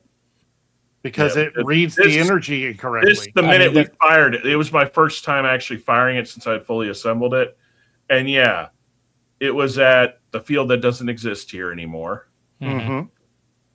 And the owner, when I pulled the trigger and we heard it hit the target, both of us looked at each other like, whoops. And then looked at all the little kids and was like, yeah, this ain't getting played today. In fact, it never got played indoors. It was too powerful. Fair enough. No, I was trying to find the one video, and I thought I had it up. That's what I was kind of doing. But no, I look at it. Owners are, when it comes to rules, if they're understandable, are fine by me. It's just when the inconsistency is too big of a gap. Well, I think that some of the issues that a lot of these fields that we go to are also conjoined with paintball. And the world of paintball, you have the same weight no matter what. So they go off of FPS, and they have a certain way of gameplay and thinking. And they're like, oh, well, this just doesn't use paint. It uses plastic. I don't think that's it, because all the rules at the field you're talking about were devised by their airsoft tech, not their paintball tech. It comes down to the fact that the reason the HPA rules are so weird at fields is because the fact that, unlike an AEG, you are dealing with a device of too many people with F2 engines who rank that fire rate all the way through the fucking roof and crank that regulator up intentionally. And take the dwell as high as you can. Yeah. So they decided, if you dicks are going to do this, we're going to make some douche rules to the unit you're using, and we're sorry other people are going to be affected by it, but guess what? You fucked it for everybody. And that's what it came down to. I've literally had an owner of a field tell me that, because I called him. It was in the prison one in Georgia. We were thinking about doing the yes. 2 years ago. Yeah. I called him because you and I were looking at the HPAs because we were building our DMRs at that time. We were going to rebuild them. And he even told me, he goes, we put the rules like that because no matter what people try to do, by setting it at that standard, we'll be able to tell walking around just by the sound if you fucked with it. And he's right, because all Polar Stars, once you go past a certain set in those settings, like yours, Walrus, when we brought it to the house, we regularly, you notice how just by sound alone it altered quickly? Yep. That's why they're doing it, because then they don't need to check the gun. They can walk right up and be like, fire that again. Okay, bring out the chrono. Fire. Oh, no, you're firing it right. Get the fuck off my field. Mm-hmm. That's why. Granted, I'm all for going right to that limit, because that limit has been said is safe. So go to it. Yeah. Don't be a dick about it. Don't go and be like, hey, my mentality is to hurt somebody and play in an unsafe manner. But the problem is there's too many people that want to do that. There is. I know. No matter if you go to the greatest field in the world, you're going to encounter. And I'm pretty sure Balak has people that do that. But I'm pretty sure Chris and his refs are pretty quick at getting those fuckers off the field too. Mm-hmm. The problem is there's a lot of places, especially where we're at here, that they don't do that. They don't do as good a job as they could, because a few of them have their friends playing out on those fields. Well, and that's even where the line should be crossed. I'm sorry. And that's something I never played with me when I would ref at our field. In fact, if it was somebody I knew and they tried to pull that crap, I'd rip them a new asshole harder than I would somebody else. Well, so went to an event, and on the flip side of that, they said, hey, well, we understand that people are going to cheat, people are going to shrug hits, people are going to do the best we can do is kind of get in the area and by physically being there, be a harassment so that hopefully they change what they're doing. And it's like, why, if I can prove to you, if you can see it, why are you not stepping up and doing something especially whenever it's happening right in front of them. Because we had an individual who dead rag up, and there's not another person behind him, nothing like that, but somebody's constantly just, oh yeah, I'm gonna get him, I'm gonna get him, I'm gonna get him, and they're already done. They've got their dead rag on, they're displaying, they're not holding their weapon, but somebody's specifically shooting them and doing it just to make them mad. And the rest typically we have red rags that they're kind of like in a big square, really red, really identifiable in any kind of wooded area, any kind of urban area. It's very identifiable to let people know you are a non-combatant. You have been taken out of the game, whether it be a temporary amount of time or if you have to go back to your fob, to let people know you're dead. Don't shoot them. Yeah, not to mention most people, when they have their dead rag out, if they're walking back, they either have their gun raised way up in the air, like straight up and down like this, or they have it slung behind them. They're not even holding it in a position to be using it. Yeah, so and it's understandable if you're walking through an active area, you're gonna sometimes it happens. That's gonna happen. Strays happen. But when somebody's doing it on there are purpose, people that intentionally do it all the time, and it makes no damn sense. Yeah. Oh, I didn't see your dead rag. How can you not? It's covering my entire head. So on the Airsoft note, I got a video we're going to watch because this was coming to a technical end, something everybody's been waiting for a long time. And this actually aired on November 28, 2025 at the MOA Expo. So this is a company called Mech Labs, and it is the XX Mod HPA engine that is completely mechanical. And they discuss about their hop-up unit that does not use a bucking. Let me see here.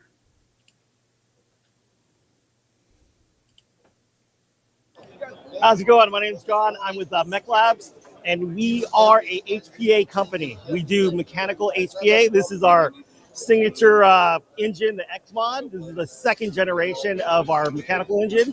The best thing about this is we are very unique because we can do full auto, and semi. No batteries, just HPA air. We have, you can actually even upgrade to a flat trigger. We have different triggers.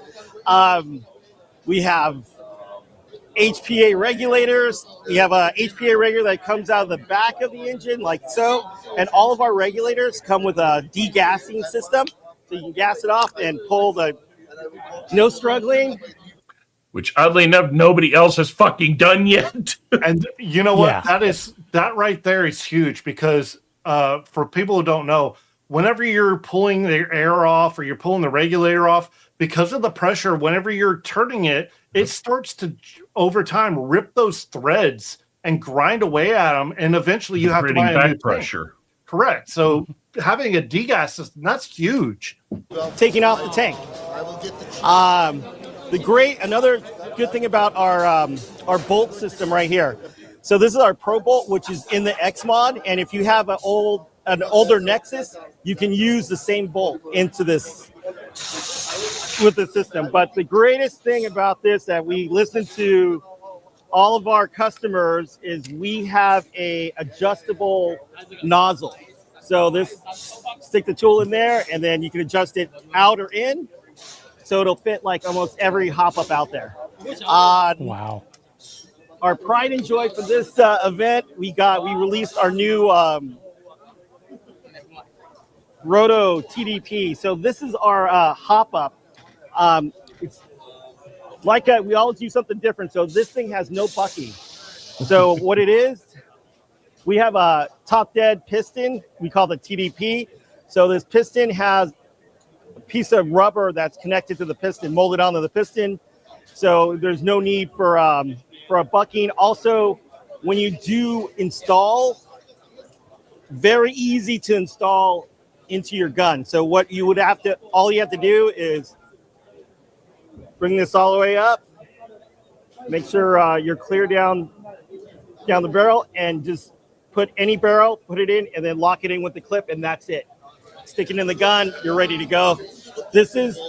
We try and do products for every player. We want a lot of players to be able to protect their own guns.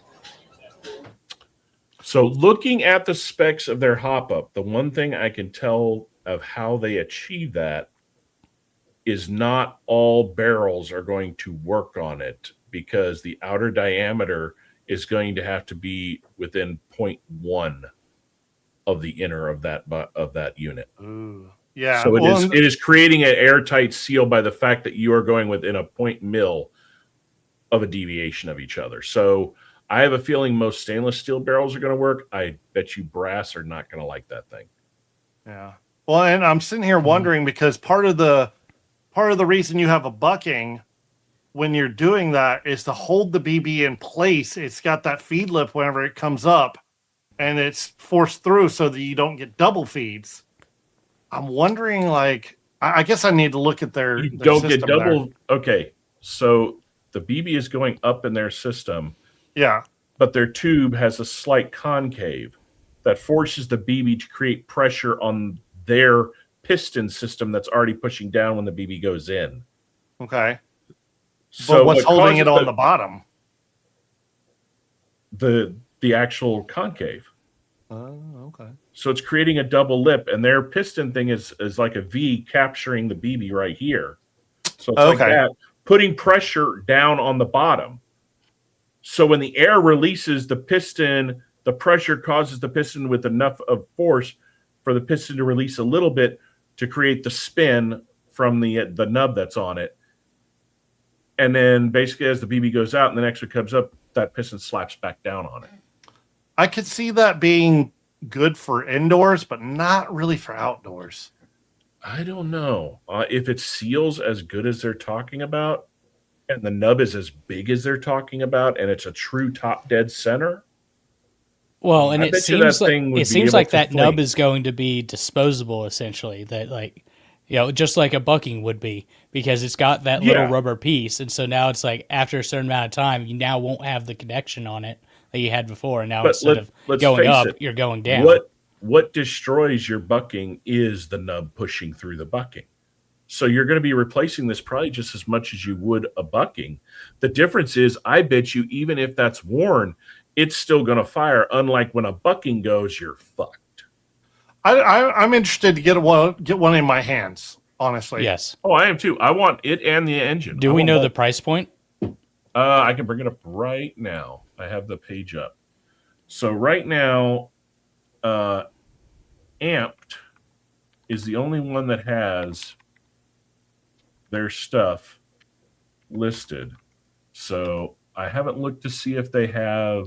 I was looking only at the engine, so let me check just what was the name of the company again? Where is it? It is Mech Labs. Mech there Lab. you go. Yeah. So let me see here. All right. So for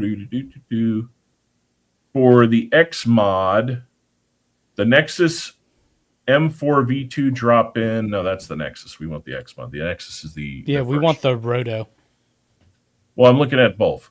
Oh, okay. So it is $450 for the new engine, the one that does full auto. Okay. Okay, that's in the So realm. For an M4? Yeah, for an M4 V2.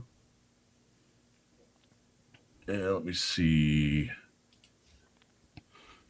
Mech Labs. I mean, it's definitely a premium item, but yeah. Yeah. Roto. Pop up. 50 euros.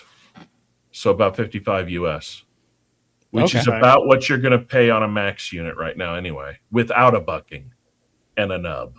No, I think max units are almost at 90 right now. Yeah. Really? Yeah. Yeah, they're typically around 80 now. Yeah, pull up Eve like.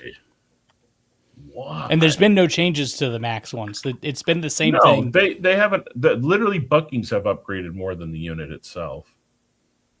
Yeah, the EMG Max, which has always been the cheaper one versus just getting 90. the Max, is 85. Yep. Now, however, I use my magic little Cody code, and it goes down to 62. But then I got to go deal with, you know who. Individuals. Yeah. Well, what's really nice is now that we have 3D printers, I don't have to worry about nubs anymore. I just print my own out. Oh yeah, I got 2 huge rolls of TPU 95 right now. Oh, I did mine in TP or in PT. Yeah, that PETG. PETG. Thank Let you. me see. I'm curious if Evike is actually carrying them. It was Mech Labs. I don't Yeah. think they are. No, they're not. Because the problem with It would surprise me if they problem did with- Oh, because they they are. don't No, they are 450. Yeah, really. Yep. Just and they pulled it up. actually have them in stock because fucking Amped has like out of almost everything. They also have the Mancraft. Wait a minute, they're carrying Minecraft now too? When the hell did that happen? V3 HPA engine. Yeah, sitting right there. 407. Of course, they got the red lines too.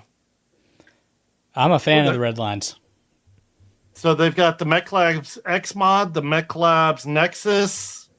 The Nexus is the old one. To get the full auto, you'd have to buy the bolts. So you're spending the same as if you just bought the new one already ready to go. Well, what's interesting is their Nexus is listed from 359 to 404, and the X mod's 450. Oh shit! You didn't scroll down further enough. Minecraft, they're actually carrying the V2 gen, version 2 gearbox Gen 3 for I see that. 350. However, Minecraft cannot do full auto. Minecraft is their Correct. single. Those are single auto only. Which Oh, I still, it's out of stock though. Do they have the damn HPA gearboxes finally in stock? Everybody was out of those. Well, no, they weren't out of them. All they had was just the stupid hot pink ones. Yeah. But yeah, I mean, it's what's interesting is HPA. There's one on for sale on Amazon. A guy who started making HPAs that are Oh You know, yeah, they're like 320 to 350 range, and shows that for the technology, we're getting ripped off. Honestly, in some cases. Oh, definitely. I mean, it's just tube at Yeah. that point. You know, once you go to HBA, it's just about tube and air, and so we're totally getting screwed. I'm trying to. It's Phoenix Airsoft or something. yeah. I remember Oh, you. yeah. You sent that one to me. So, case in point, they lowered the price on the Gate Pulsar engines. They're down to Backdraft 340 Phoenix. Yeah, they're down to 342. Nice. So this is the thing, right? So it's an electric. So think of it more like your jack, right? But it's the backdraft Phoenix HPA engine with an FCU, a fire control unit, $250. Why do I want to pay, $400 for these other ones? Hell, even the Kythera is still $300. Yeah. And what's interesting is you get the here's the Clover Airsoft Max hop up, $80. Why? The technology hasn't changed. Why are we still paying so much for this? Because you just equipment? answered your question right there. People are still paying it. People, Yeah, be because greedy. you don't have a choice.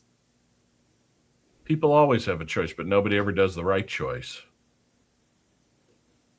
We have all the power in the verse. All you got to do is get enough people to literally, for once in their life, not fucking buy it. True. But they never will. That's why I love these idiots that try to say that. Ooh, How shiny. can we change it? It's like they're never going to change. They're never going to change it. They always buy. They always pay. Yeah, because I'm sitting here looking at the Phoenix Airsoft for $250, yet the Polar Star Jack, which we all know is the basically the shittiest Polar Star It's you the can entry buy. version. It's for $350. $350. $100 difference. Yeah. Why? So Because- let's finish this real quick. Yeah. And this is one of the biggest thing is a hop up because you're always looking for the correct bucking. If you just put it in wrong, it's just not going to work. So this is kind of foolproof. stick the barrel in, put it in the gun, you're good to go. And as far as, we'll go back to the X mod, the only thing, 99.9% of the times if something goes wrong, it's just an O-ring.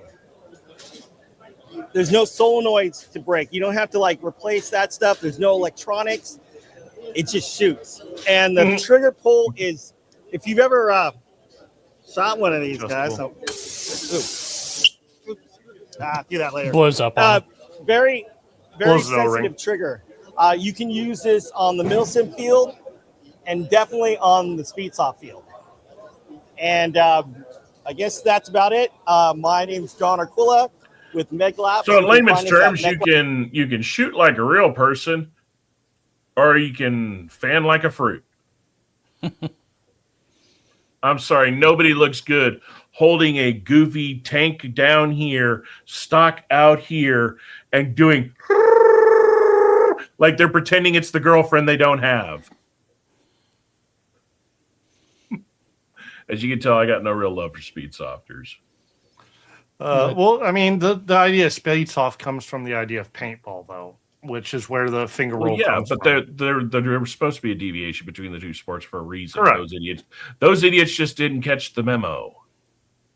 I'm trying to figure out. I'm trying to see if anybody has done a video of their hop up.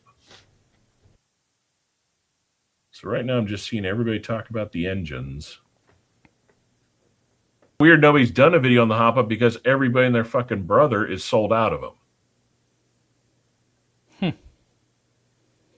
But I think, come to think about it, I'm looking at the places I found that were sold out were all Europe. I didn't see any US sellers have the hop up yet.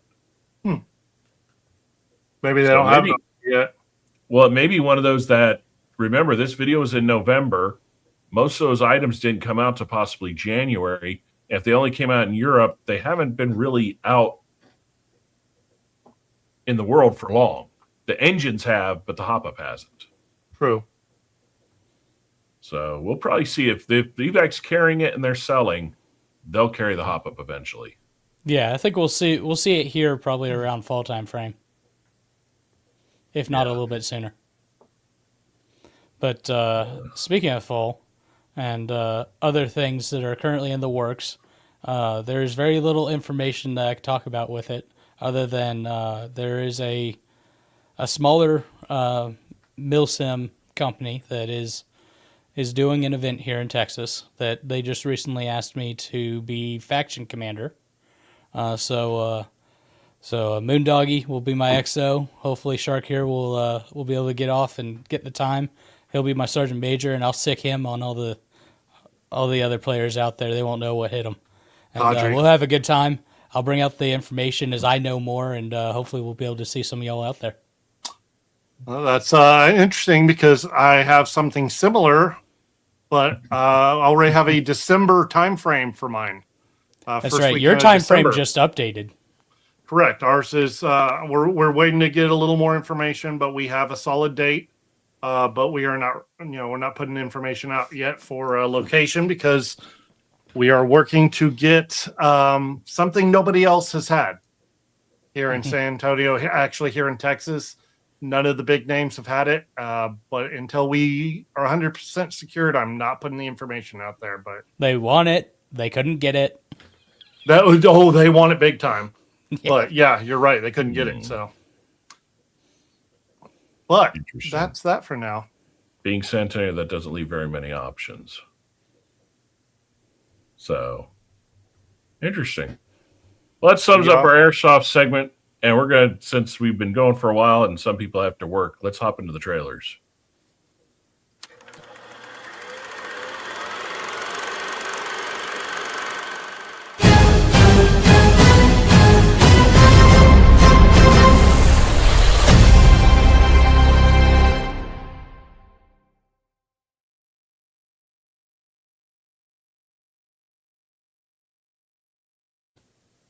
All right, first one we got coming up here is a new Russell Crowe movie coming up called Beast. Water was so I can breathe. Why do you need to breathe? So I can think. Why? If I can breathe, I can think. If I can think, I can win. That's the way, boy. Come on. Now let's get it all in perspective. You're one of the greatest MMA middleweights of all time. Come on! Now you're working on a fishing trawler. I'm not a fighter anymore. Your brother has some debts that need attention. Come out of retirement. Fight the world champion. Or else we burn down your world. I did 6 months. You have 7 weeks. Now let's get it all in perspective. I took a fight. When's the last time you trained? It's been a while. Got no engine, no urgency. You like wasting my time. Let me ask you something. Man, what kind of little bitch are you? I'm the guy that's gonna knock your ass out. Yeah, I know we've been there. I fought for my life every day. Put on a show. No excuses. There's 2 people that know who are gonna win this fight. There's you, and there's me. Am I beginning to wonder, fuck me, how many Helmsworth brothers are there? Well, there's Christ, that. there's And, more than the fucking Baldwins. They're cloning them, I think. well, not only that, but there's been like 6 of these movies that came out recently. Like the exact same layout. Like, I'm not saying this is close. necessarily bad, but like, hey, the champ comes out, or you know, the guy that should have been champ comes out of retirement, being lured in with all kinds of money, and then told, hey, you got like weeks before the fight, get ready, gets his shit rocked, comes back, fights again, and either comes very close or wins. But it Which works. is not That's nec- why. Which is not necessarily bad. I was just, It's the Intrigued. Rocky mentality. yeah. Yeah. You know I'm sick, like where you in your mids at. What's the fight plan? Punch that punk in the face. It's a good plan.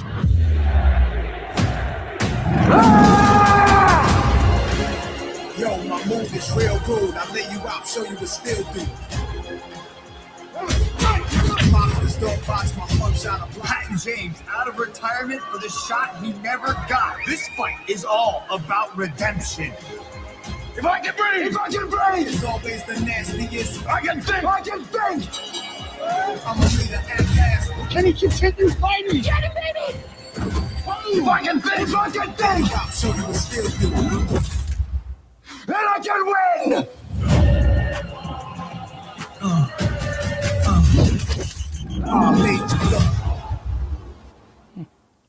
I will say, Don't get me wrong, I'll still watch it. Out of that one, whoever did their fight choreography, it's right up in there. It looks good. Yeah. It looks almost to the point where you're like, did these fuckers actually beat the shit out of each other? I'm wondering if it was like light spar, like not heavy hit, but like light spar to get some of those shots. It might be, because that looked pretty brutal. Yeah. No, it looks like a fight movie that looked that good. Yeah. Yeah, because that looked like good contact. Yeah. So next one we got is the most recent teaser for Dune. Which, FYI, Doomsday is probably going to be in serious shit because this is the first time a Marvel movie is not going to be in IMAX because IMAX gave it to Dune. Ooh.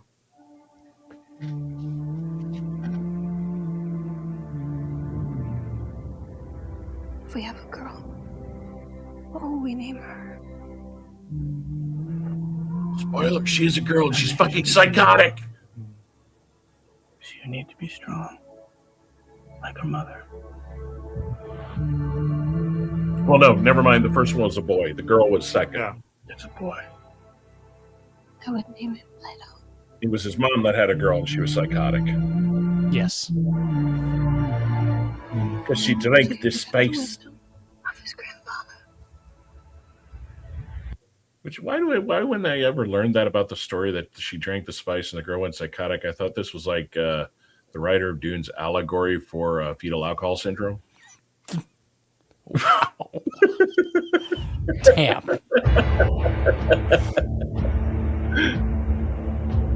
War feeds on itself. I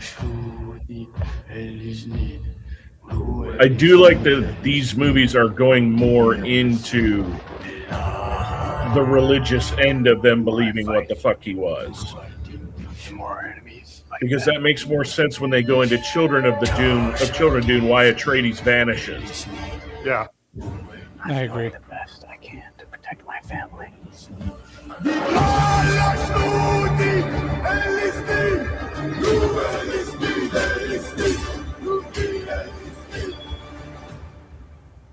How did Father do it? Your father never started a war.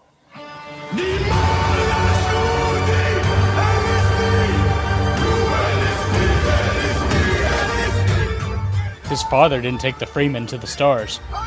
Proof.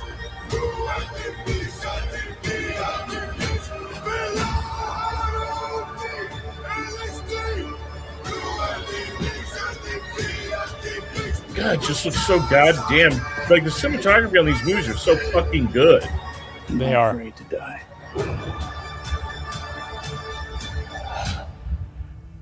But I must not die. Yet.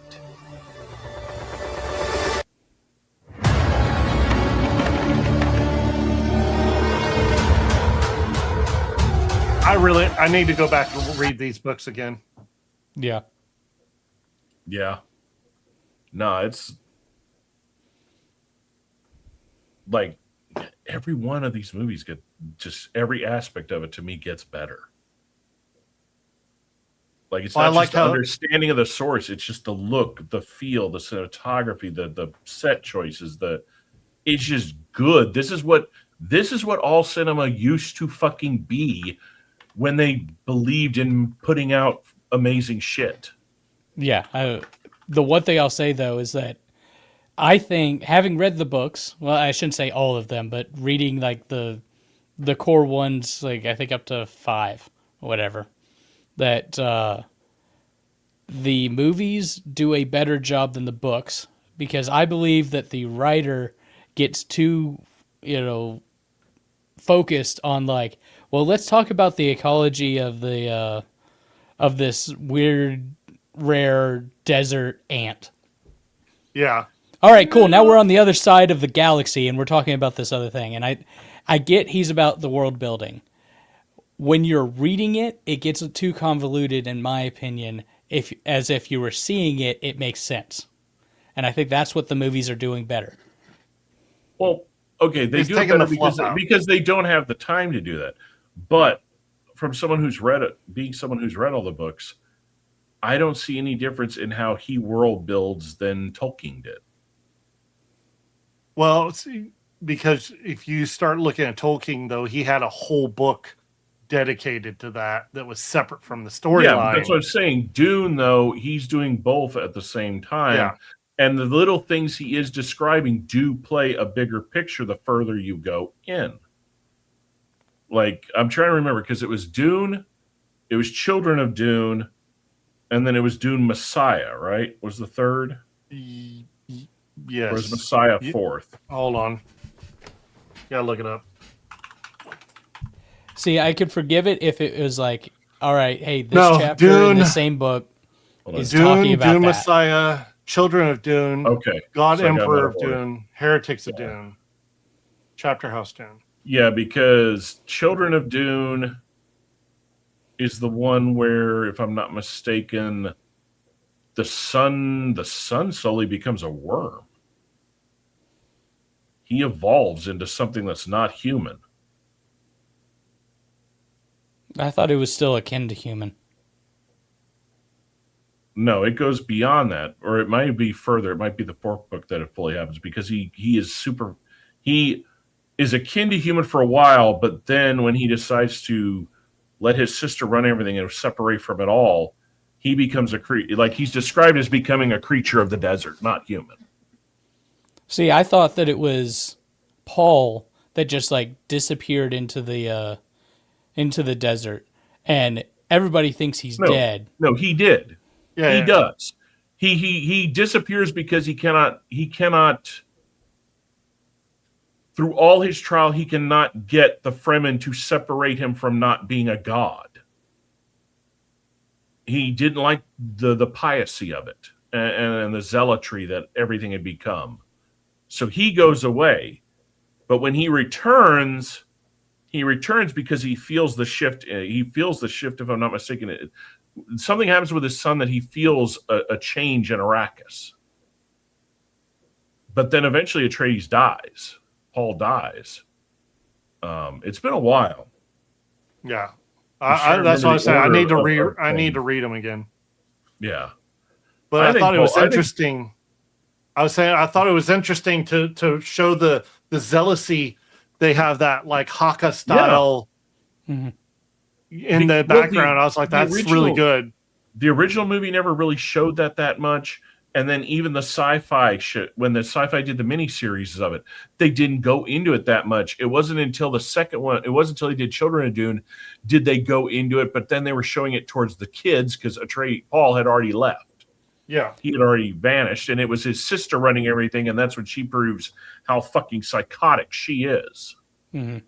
I don't know. I hope that this movie like really showcases how when Paul and the Freemen actually start the war and start getting into the galaxy, and how they're just hopping from world to world to world and just stomping the shit out of anybody that's there with like damn near zero resistance.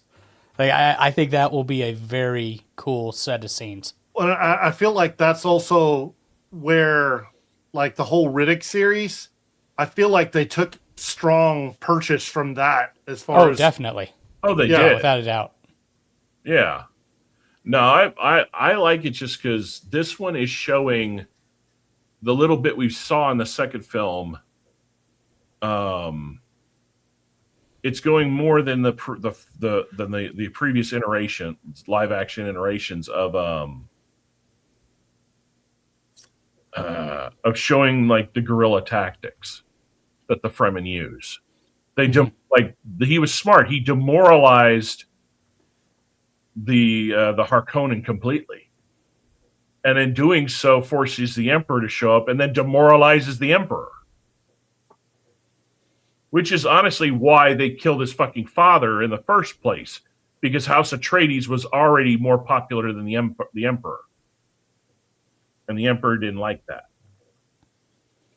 which is kind of sad if you think about it. The Harkonnens were basically just a pawn that was used. Mm-hmm. Yeah, but they were trying to make us think that it was the Atreides that were upon. Yeah. All right, so now we got our first look at HBO's non-faithful adaptation of Harry Potter. Snape with a switch. I told you. You are a normal boy. And you're going to start acting like one. You think you're something special? There is nothing special about you.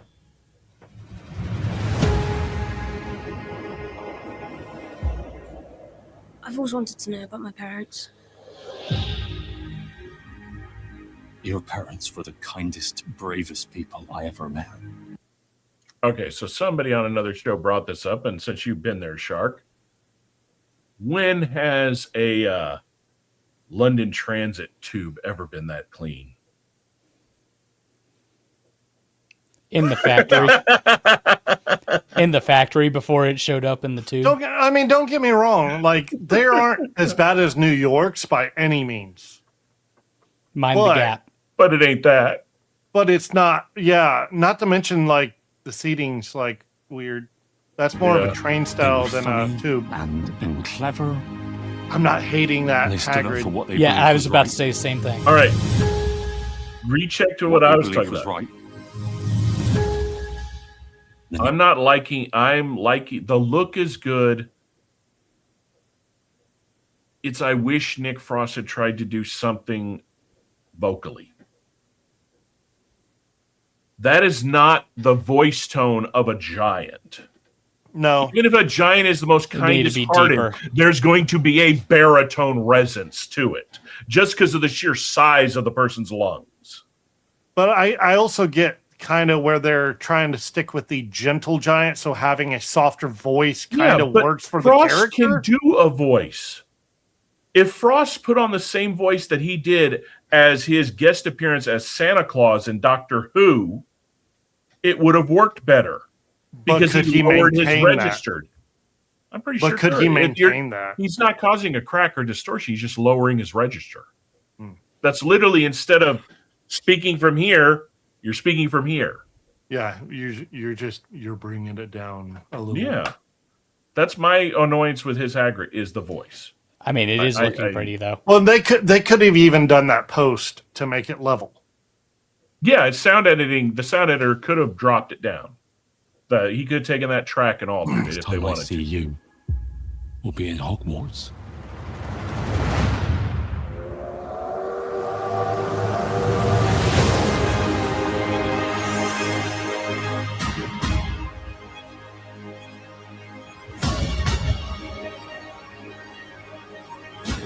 There's McGonagall. Mr. Potter, I think we can expect great things from you. Ollivander.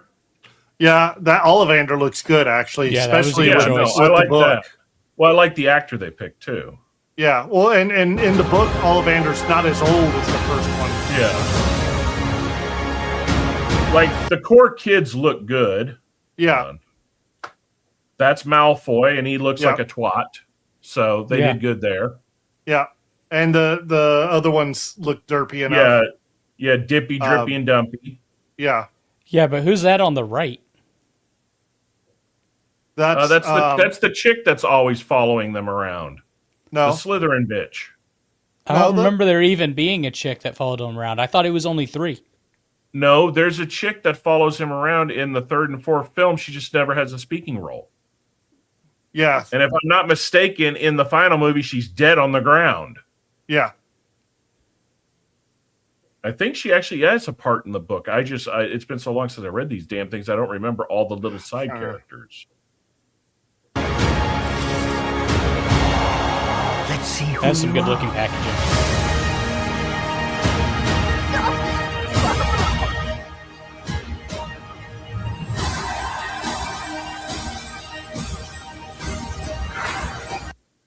Yeah, no. I'm not hating the Hermione.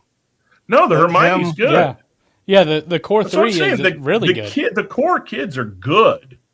But this I don't know if it's in Snape- this no. trailer. Somebody I watched showed a thing where they did Gen Z up the way Ron talks. Yeah. To an That's extent. There's Dumbledore. He looks good. Yeah, This guy no, actually looks good. yeah, no. That's good Dumbledore vibes right there. But why'd they go with that hat? Because Dumbledore tried to blend in with the Muggle society as Yeah, much that's as he not. could when I he don't was in think that. public. Yeah, I don't think this picture is him at Hogwarts. This is possibly a background scene, or he's trying. If you think about it, he's using the fork, so he's probably looking for one of the fucking Horcruxes. Yeah.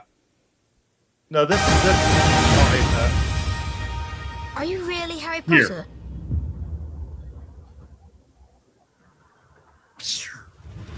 Oh, Yeah, that I don't It- hate it- that's. it's one little thing that, as long as he doesn't continue dumb shit like that, it'd be okay. Because Ron, even in the books, is quirky and a little odd, but he's not a fucking doofus. Neville Longbottom is the doofus. Yeah, but Neville's the over smart. Neville is the autism kid, basically. Yeah.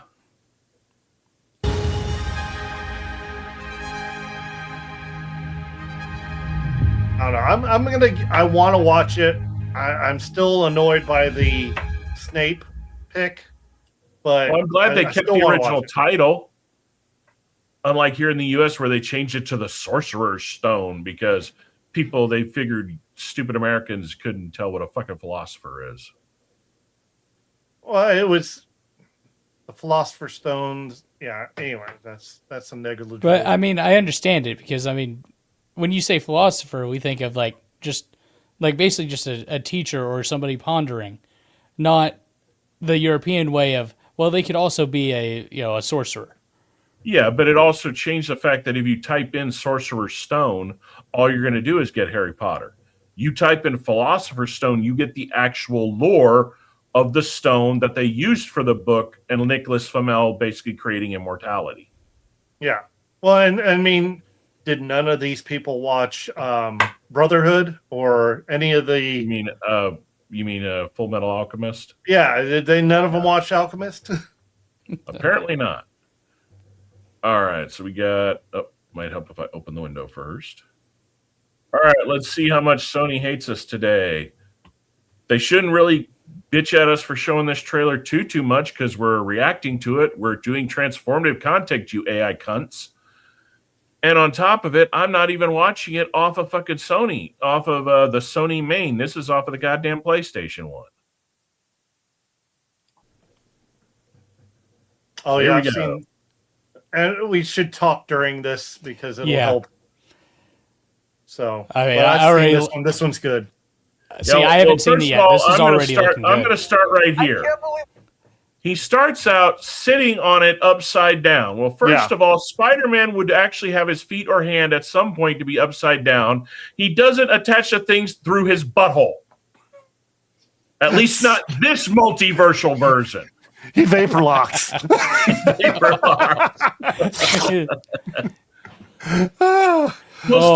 bad. Here's someone brought up a good point. I can't remember who it was. He starts out with his mask off on a building where everybody can see him, and he just spent the whole time of people not knowing who Peter Parker was, going through all that bullshit. Secondly, why would you have your mask off to look at your goddamn phone when you could see through the goddamn fucking thing, the lenses in the fucking mask? You know what? It's so he could unlock his phone. Yeah, he's probably got an iPhone. Yeah, don't say it. It's Yeah, it does kind of look like an iPhone.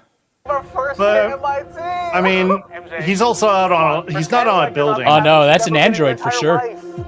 Yeah. I can't. I knew it. I like how it's like tearing Now, out of the so suit. much. That is the class. That is a good suit. Yeah, I like they moved away from the Iron Spider suit. Yeah, I like the metallic look in the blue. My name is Peter Parker. I like that they're showing the web injectors. You don't remember me, but we used to know each other. Something bad. Which, case in point, I still love that in Brand New Day. Or, no, was it Brand New Day? No, what was the last one before this with McGuire and all of them? No Way Home. No Way Home, where he generates the web and they're like, where did that come out of? Like, does it come out of? So this, like going into this, they're saying that they may have, what's the, where he cocoons into being Venom. like McGuire. Oh, okay. So, yeah, he's supposed to do a transformation. Yeah. Yes. Well, the other thing I like is further in the trailer, he's actually battling the Hand.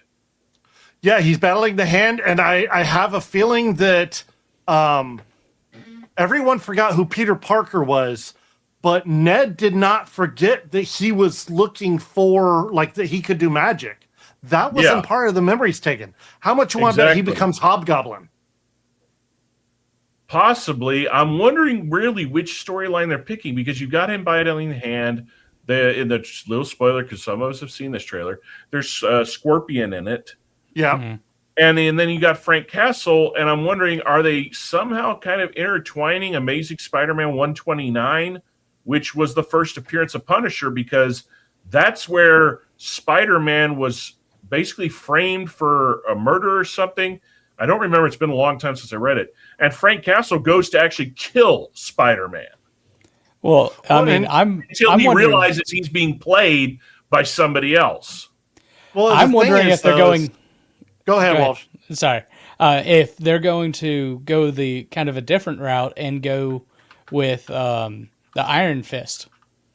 No, as they're bringing in the Hand. There is no bringing back Iron Fist. Even in the shows with Netflix, I mean the Disney Plus Marvel shows, they have talked about in this season of Daredevil. You're of course seeing Kingpin's ascension as mayor, which canonically I think this is supposed to be the same time period, which means this Punisher, I think, is supposed to be our Punisher that's in the Daredevil show, which means this New York Kingpin's the mayor in, which might be what leads all of it, because he in the Daredevil show, he's already enacted the anti-vigilante task force. He's made martial law against all vigilantes. So far, they basically said Jessica Jones is coming back, Luke Cage is coming back. They have nothing to do with Iron Fist right now. That whole debacle that caused, even though the people were too goddamn dumb to ever pick up the comic, dude, he white Asian character. It's like, he never was Asian, you fucktard. Exactly. Yeah. He was. I thought he did a fantastic Iron Fist. They were. It's because the idiots that don't know comics did not realize that they saw the outfit and didn't realize that the Asian character they were thinking about was the Jade Dragon. Yeah. And so I'm interested to see, because there's that cosmic spider entity that's kind of like the Phoenix almost, but I'm wondering if that's where they're going with this. Yeah, basically you're talking about the Spidey, the multiversal spider force, in a sense that they basically ripped off from the Speed Force from the Flash from DC. Well, it's kind of the same premise. Well, it's the same premise as Jean Grey's Phoenix. Yeah. So I think that's where they're going with this. Yeah. And so far, the thing about this I like. There's things that raise questions, and the only way to stop it was to make everyone forget about me. I think it's interesting Ned and her are still because I'm real not close. Just Peter Parker. Well, the theory that there's people that brought up this trailer, if you watch her closely in the trailer, is the theory is somehow she is remembering who he actually is. I love this. I think it's interesting. He calls him out by his name. He says, "What are you doing, Frank?" Go home. Yeah, but think about it. Sometimes Spider-Man has to do. If this is the same New York where Fisk is mayor and is in the same New York as Daredevil, Castle has been. Everybody knows who Frank Castle is. Yeah. Because they're not. They did not do. John Bernthal's Punisher was not the Punisher of the original Punisher from the start, the Vietnam era Punisher. They took more closer ties to the Thomas Jane storyline, which was the Garth Ennis era of Punisher. Okay. And in that one, Frank never hid who he was. In fact, he didn't even go by the name Punisher. That was a moniker given to him by when he was in the military, wasn't it? No. It was. He wore the skull for the same reasons, the fear and all that. But if I'm not mistaken, they calling him the Punisher, he who punishes, was monikered by the journalist BB, who was writing the stories about him. If I think it was BB. Like I said, I have all those comics buried somewhere. It's been forever since I've read them. The hard thing, even if it breaks Peter Parker's heart. What is happening to me? Yeah, this right here. Yeah. Oh, God. Yeah, so this is what I think's interesting. This is the one part I do hate. Why do we gotta keep bringing this fucking asshat in? Yeah, well, why can't he just go away? Well, supposedly from what they've told, from what's been leaked, is Sadie Sink comes in as a mutant, rumored to be Jean Grey, and she uses her ability somehow or another. At the end, we're going to see hopefully the end of Ruffalo and the end of his stupid Brainiac Hulk, and they're going to go back to Berserker Hulk. Okay, I think this is also where not just Jean Grey, but Rogue is brought in. See, I wouldn't have a problem if they just yeeted a Hulk to the farthest, deepest, darkest. You can't get the fuck out of it. Like, I know you can't. I know you can't. It's just me. I just don't like the character that much. Like, he was great leading up to Endgame, but that's it. No. What killed the Hulk was this asshat playing him, because you can't separate this douche wanker with the biggest case of TDS known in the universe from the people he plays, because he never lets the public see a separation. And second, they ruined his storyline the minute fucking Thor Ragnarok hit, because the Hulk we should have gotten was Marvel should have bit the bullet and kept Edward Norton as the Hulk because he did a damn good job as Banner. He did. And they should have, when Thor Ragnarok came out, told Waititi to go fuck off with his comedy shit. Because we should have got True Planet Hulk. Yes. Well, no. Yes, we should have gotten a Planet. We should have gotten a lead into Planet Hulk because you could have done without the whole Planet Hulk storyline. Just give us the reason why he was there, a little flash of what happened in Sakaar, and have him coming back to Earth after we tried to kill all of Sakaar, and give us World Breaker. Yes. That's the Hulk I wanted to see. That's the one I want too. Just like I want to see Professor Hulk, but I want to see bearded old Professor Hulk. The one from I think that was after the Mutant X storyline. Well, and I want to see I want to see the Sakaar storyline where Hulk, with all of his anger, finds peace and finds love in his own way. Yeah, instead we didn't get that. We got Thor Ragnarok, and then all of a sudden at the end of Doomsday or whatever movie it was, he pops in, "This is my son," and that's it. Yeah, which was dumb. It was ridiculous. Well, and then we got the liberal woman power lawyer She-Hulk. That doesn't exist. It's not canon. They've already said it's not canon, and she's terminated. I know, but she doesn't want to work with Marvel. The memory is out there. That had so much fucking potential if they had done it right. If they had made it more like the comic and what they originally coined it as, which was a lawyer show, because that's what the comic mainly was. Yeah. Her Hulk. She-Hulk is actually a good character. The comics were fun comics. But what they turned that show into was a fucking abomination. I need your help. What did you say your name was? If DNA is mutating, it would be enormously dangerous. Yeah, this is going to be really interesting. That scares me, though. I didn't see the last one. When between cycles, it can leave the spider vulnerable to threats. We are faced with a danger that we can't control. One we can't even see. Stay out of my way. Oh. You're losing it, kid. And for those spiders who make it through. That right there. Amounts to a kind of... Yeah. There's the hand. There's the hand. Yeah, and right there. Rebirth. So I'm interested to see quite a bit of this. Oh, they're a housewarming gift. I'm MJ. I'm just a neighbor from across the hall. Friendly neighbor. Sorry, I was trying to talk as much so Sony wouldn't. No, you're good. Yeah. I think it's going to be good. My only issue is really Ruffalo, just because I can't stand the fucking guy anymore. He's a fucking flop. He's so goddamn psychotic. When you're at a talk show with all the people dying and the rise of fascism, it's like, and you're saying this while sipping your fucking Cristal 2000 in your $5,000 white Armani, going to your event to suck and fuck off the egos of everybody in Hollywood. Go fuck yourself, you twat. So I don't think they're going to go full man spider. No, I think they're going to do that cosmic force spider thing. I think that's going to be it. Which would make sense because that would lead into a lot of stories where they could eventually, which is probably what they're trying and why we all know Marvel wants to do, is eventually retire Holland to bring in Miles Morales. Yeah. Which, sorry, and I hate to sound like neurotic, but he's right. Peter Parker is Spider-Man. Miles Morales is Miles fucking Morales. Correct. I would say there is no other Spider-Man incarnation, variant, whatever, that is not Peter Parker in my mind. The Doomsday leak so far is that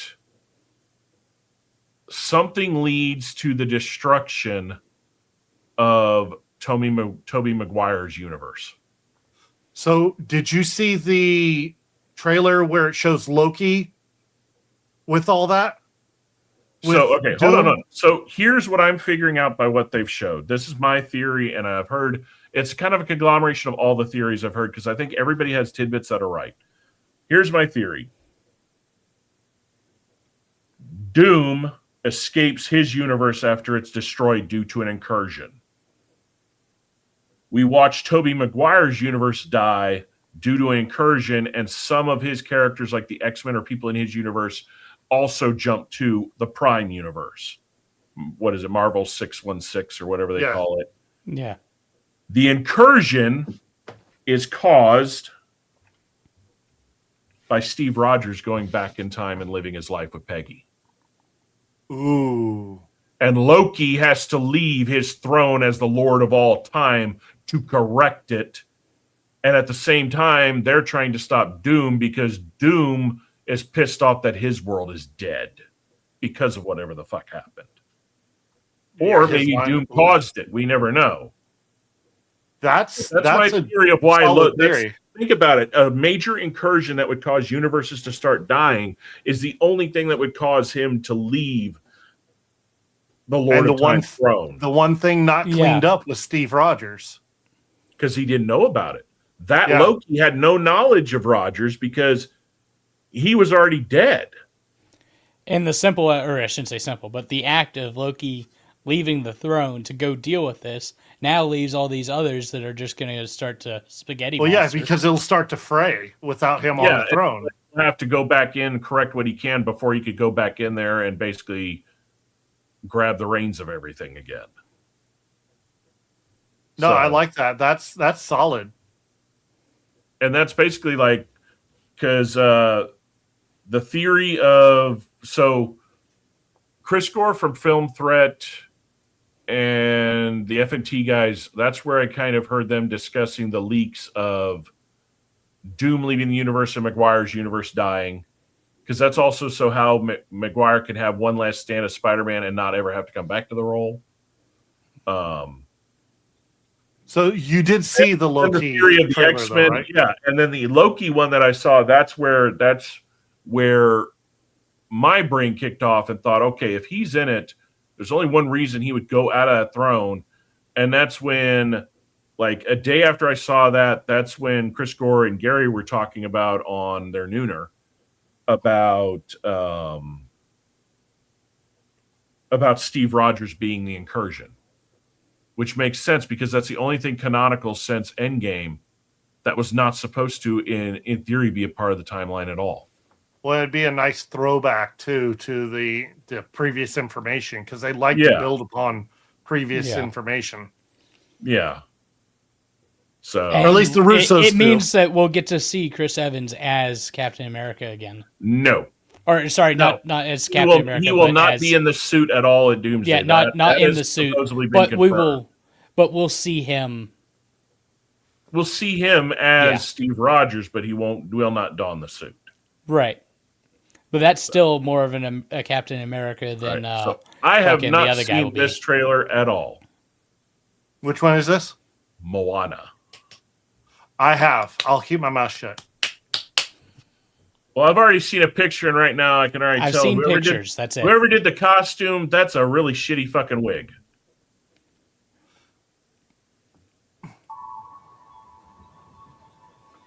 I know a girl from an island. She stands apart from the crowd. I mean, it looks good so far. No, it does look good. She makes her whole family proud. Those castings look good. Moana, listen. Do you know who you are? The stories are true. The story has just begun. Beyond our reef, an evil darkness has found us. Moana, the ocean chose you. Find Maui. Restore the heart of Te Fiti and save us all. Maui, demigod of the wind and sea. Hero of men. Huh? So it goes like this. Maui, shapeshifter, demigod of the wind and sea, hero of men. Women. Women too. Men and women. Thank you. You're welcome. Was that add-on in the original? Yes. It was? Yes. Okay. It's been a while since I watched the original. You know how they like to change and add things nowadays? I just figured it out. It was said slightly different, but it was there. Okay. Out of all the things... Because he goes, Maui is a hero to all. And he says men and women. Maui's a hero to all. Okay. One real quick question. They've already showed all of this. Where's the cluck cluck? Sliding around in the boat. That's one thing that gets me about this. They show the pig more, and the pig wasn't as big in the cartoon as they're putting the pig in here. When she went on the boat, it was the little rooster. Yeah. Hey. Hey, yeah. He's there. She calls me. I need your help. I'm not going on a mission with some mortal. Oh, Right there. My island, my people won't survive if we don't make it. The ocean chose me. Okay. I'm gonna pause because it is. I'm gonna pause it because it is Disney. You know who did the voice of Hey Hey, right? No. No. Who? Damn it, brain fart. As soon as from Serenity, Alan Tudyk? Yes, thank you. Alan. Huh. Okay, that He makes did the sense. voice of Hey Hey. Dude, you look at his acting top list of just voices is fucking ridiculously long. Yes. Still though, my favorite voice he's ever done was Captain Candy. I mean King Candy. Famine. Clearly Famine. AKA what the hell was his other character? The one that when he changed it? Oh, it was Turbo, yeah. From the video game Turbo. Yeah. But right, so far right now the only thing bugging me is the wig. The wig. So earlier we were talking. We were Not giving enough. Jack. It needs to be bigger. We were giving Jack Black all this shit, which that's on for you, right, Wolf? My Jack Black is Dwayne Johnson. Yes, and I would agree with you if it was That- any other movie in the sense that since he voiced this character originally, it is him. Yeah. No, and that's why I like this actually. Yeah. Now you put him in anything else other than the Smashing Machine, because I was actually kind of shocked at the job he did in the Smashing Machine. But every other movie, he is playing the same fucking thing. Like CIA, it was The Rock being The Rock being The Rock. Yeah. So is the character in Jumanji. All of them are the same. Fast and Furious. Hobbs I was about to say Fast and Furious. is the same Even thing. the tower one, where he's it's always the same. But this it's one, it easy feels for like him he's to Maui. play this because he was Maui in the cartoon. Yeah, I get that. He's also of the same culture. Like I For a get it. reason. Yeah. And it chose. It's just I think the wig needs to be better. Listen, princess, if you're gonna do this, you gotta go through a whole ocean of bad. It sounds like they stuck to I'm the. not a princess. I'm the daughter of the. Huh? It sounds like they stuck to the original script as hard as they could. So which far, I from what they're like. showing, yeah. Chief, leader of my people. Maybe they're gonna go the route of How to Tame Your Dragon. Just be right on. Well, what I'm liking This is about gonna it be so interesting. Are you ready to be the hero? Let's go save the world. I got your back. So far, what I've seen in it, like Hey and all of them, they're not looking Uncanny Valley, which is good. That I will say the last thing we just saw, that could go very quickly. We haven't seen enough of it long enough to get that. I see the pig though. It looks Yes. like the CGI on the pig was crap. Yeah, it is different for sure. Yeah. I was going to bring the pig up too. It's like say, early though, CGI looking. that could change when the movie finally comes out too. Remember, a lot of times when they rush these trailers out, they haven't done their final run. I mean, they could I hope Sonic this- it. Sonic or I don't Huh? think they're going to do that. Yeah, no. But they could retweak like the color balance and add more hair, more detail to the hair and stuff. Well, it's not even that. It's the holding of it. Yeah. That looks good though. What? Is there something in my teeth? I mean, it's better than I thought it was going to be. I was actually thought I was going to dog on it harder. I'm okay with the hair because like it gets wet, stuff like that. And part of the reason Maui's hair was so big before was because Maui was like Captain Autism. he didn't have a neck, and he was just kind of like, ooh. I forgot something in our 2 week because I had it on another window. So this dropped a few days ago, finally confirmed. The upcoming Marvel Studios special presentation featuring John Bernthal as Frank Castle, tentatively titled Punisher One Shot Special, is set for a mid-2026 release on Disney+. Developed by Bernthal himself during the filming of Daredevil Born Again, this special is being described by him as a shotgun blast of a story that will not be Punisher light. And as bloody as Daredevil Born Again has been so far, I'm hoping we'll get, Ray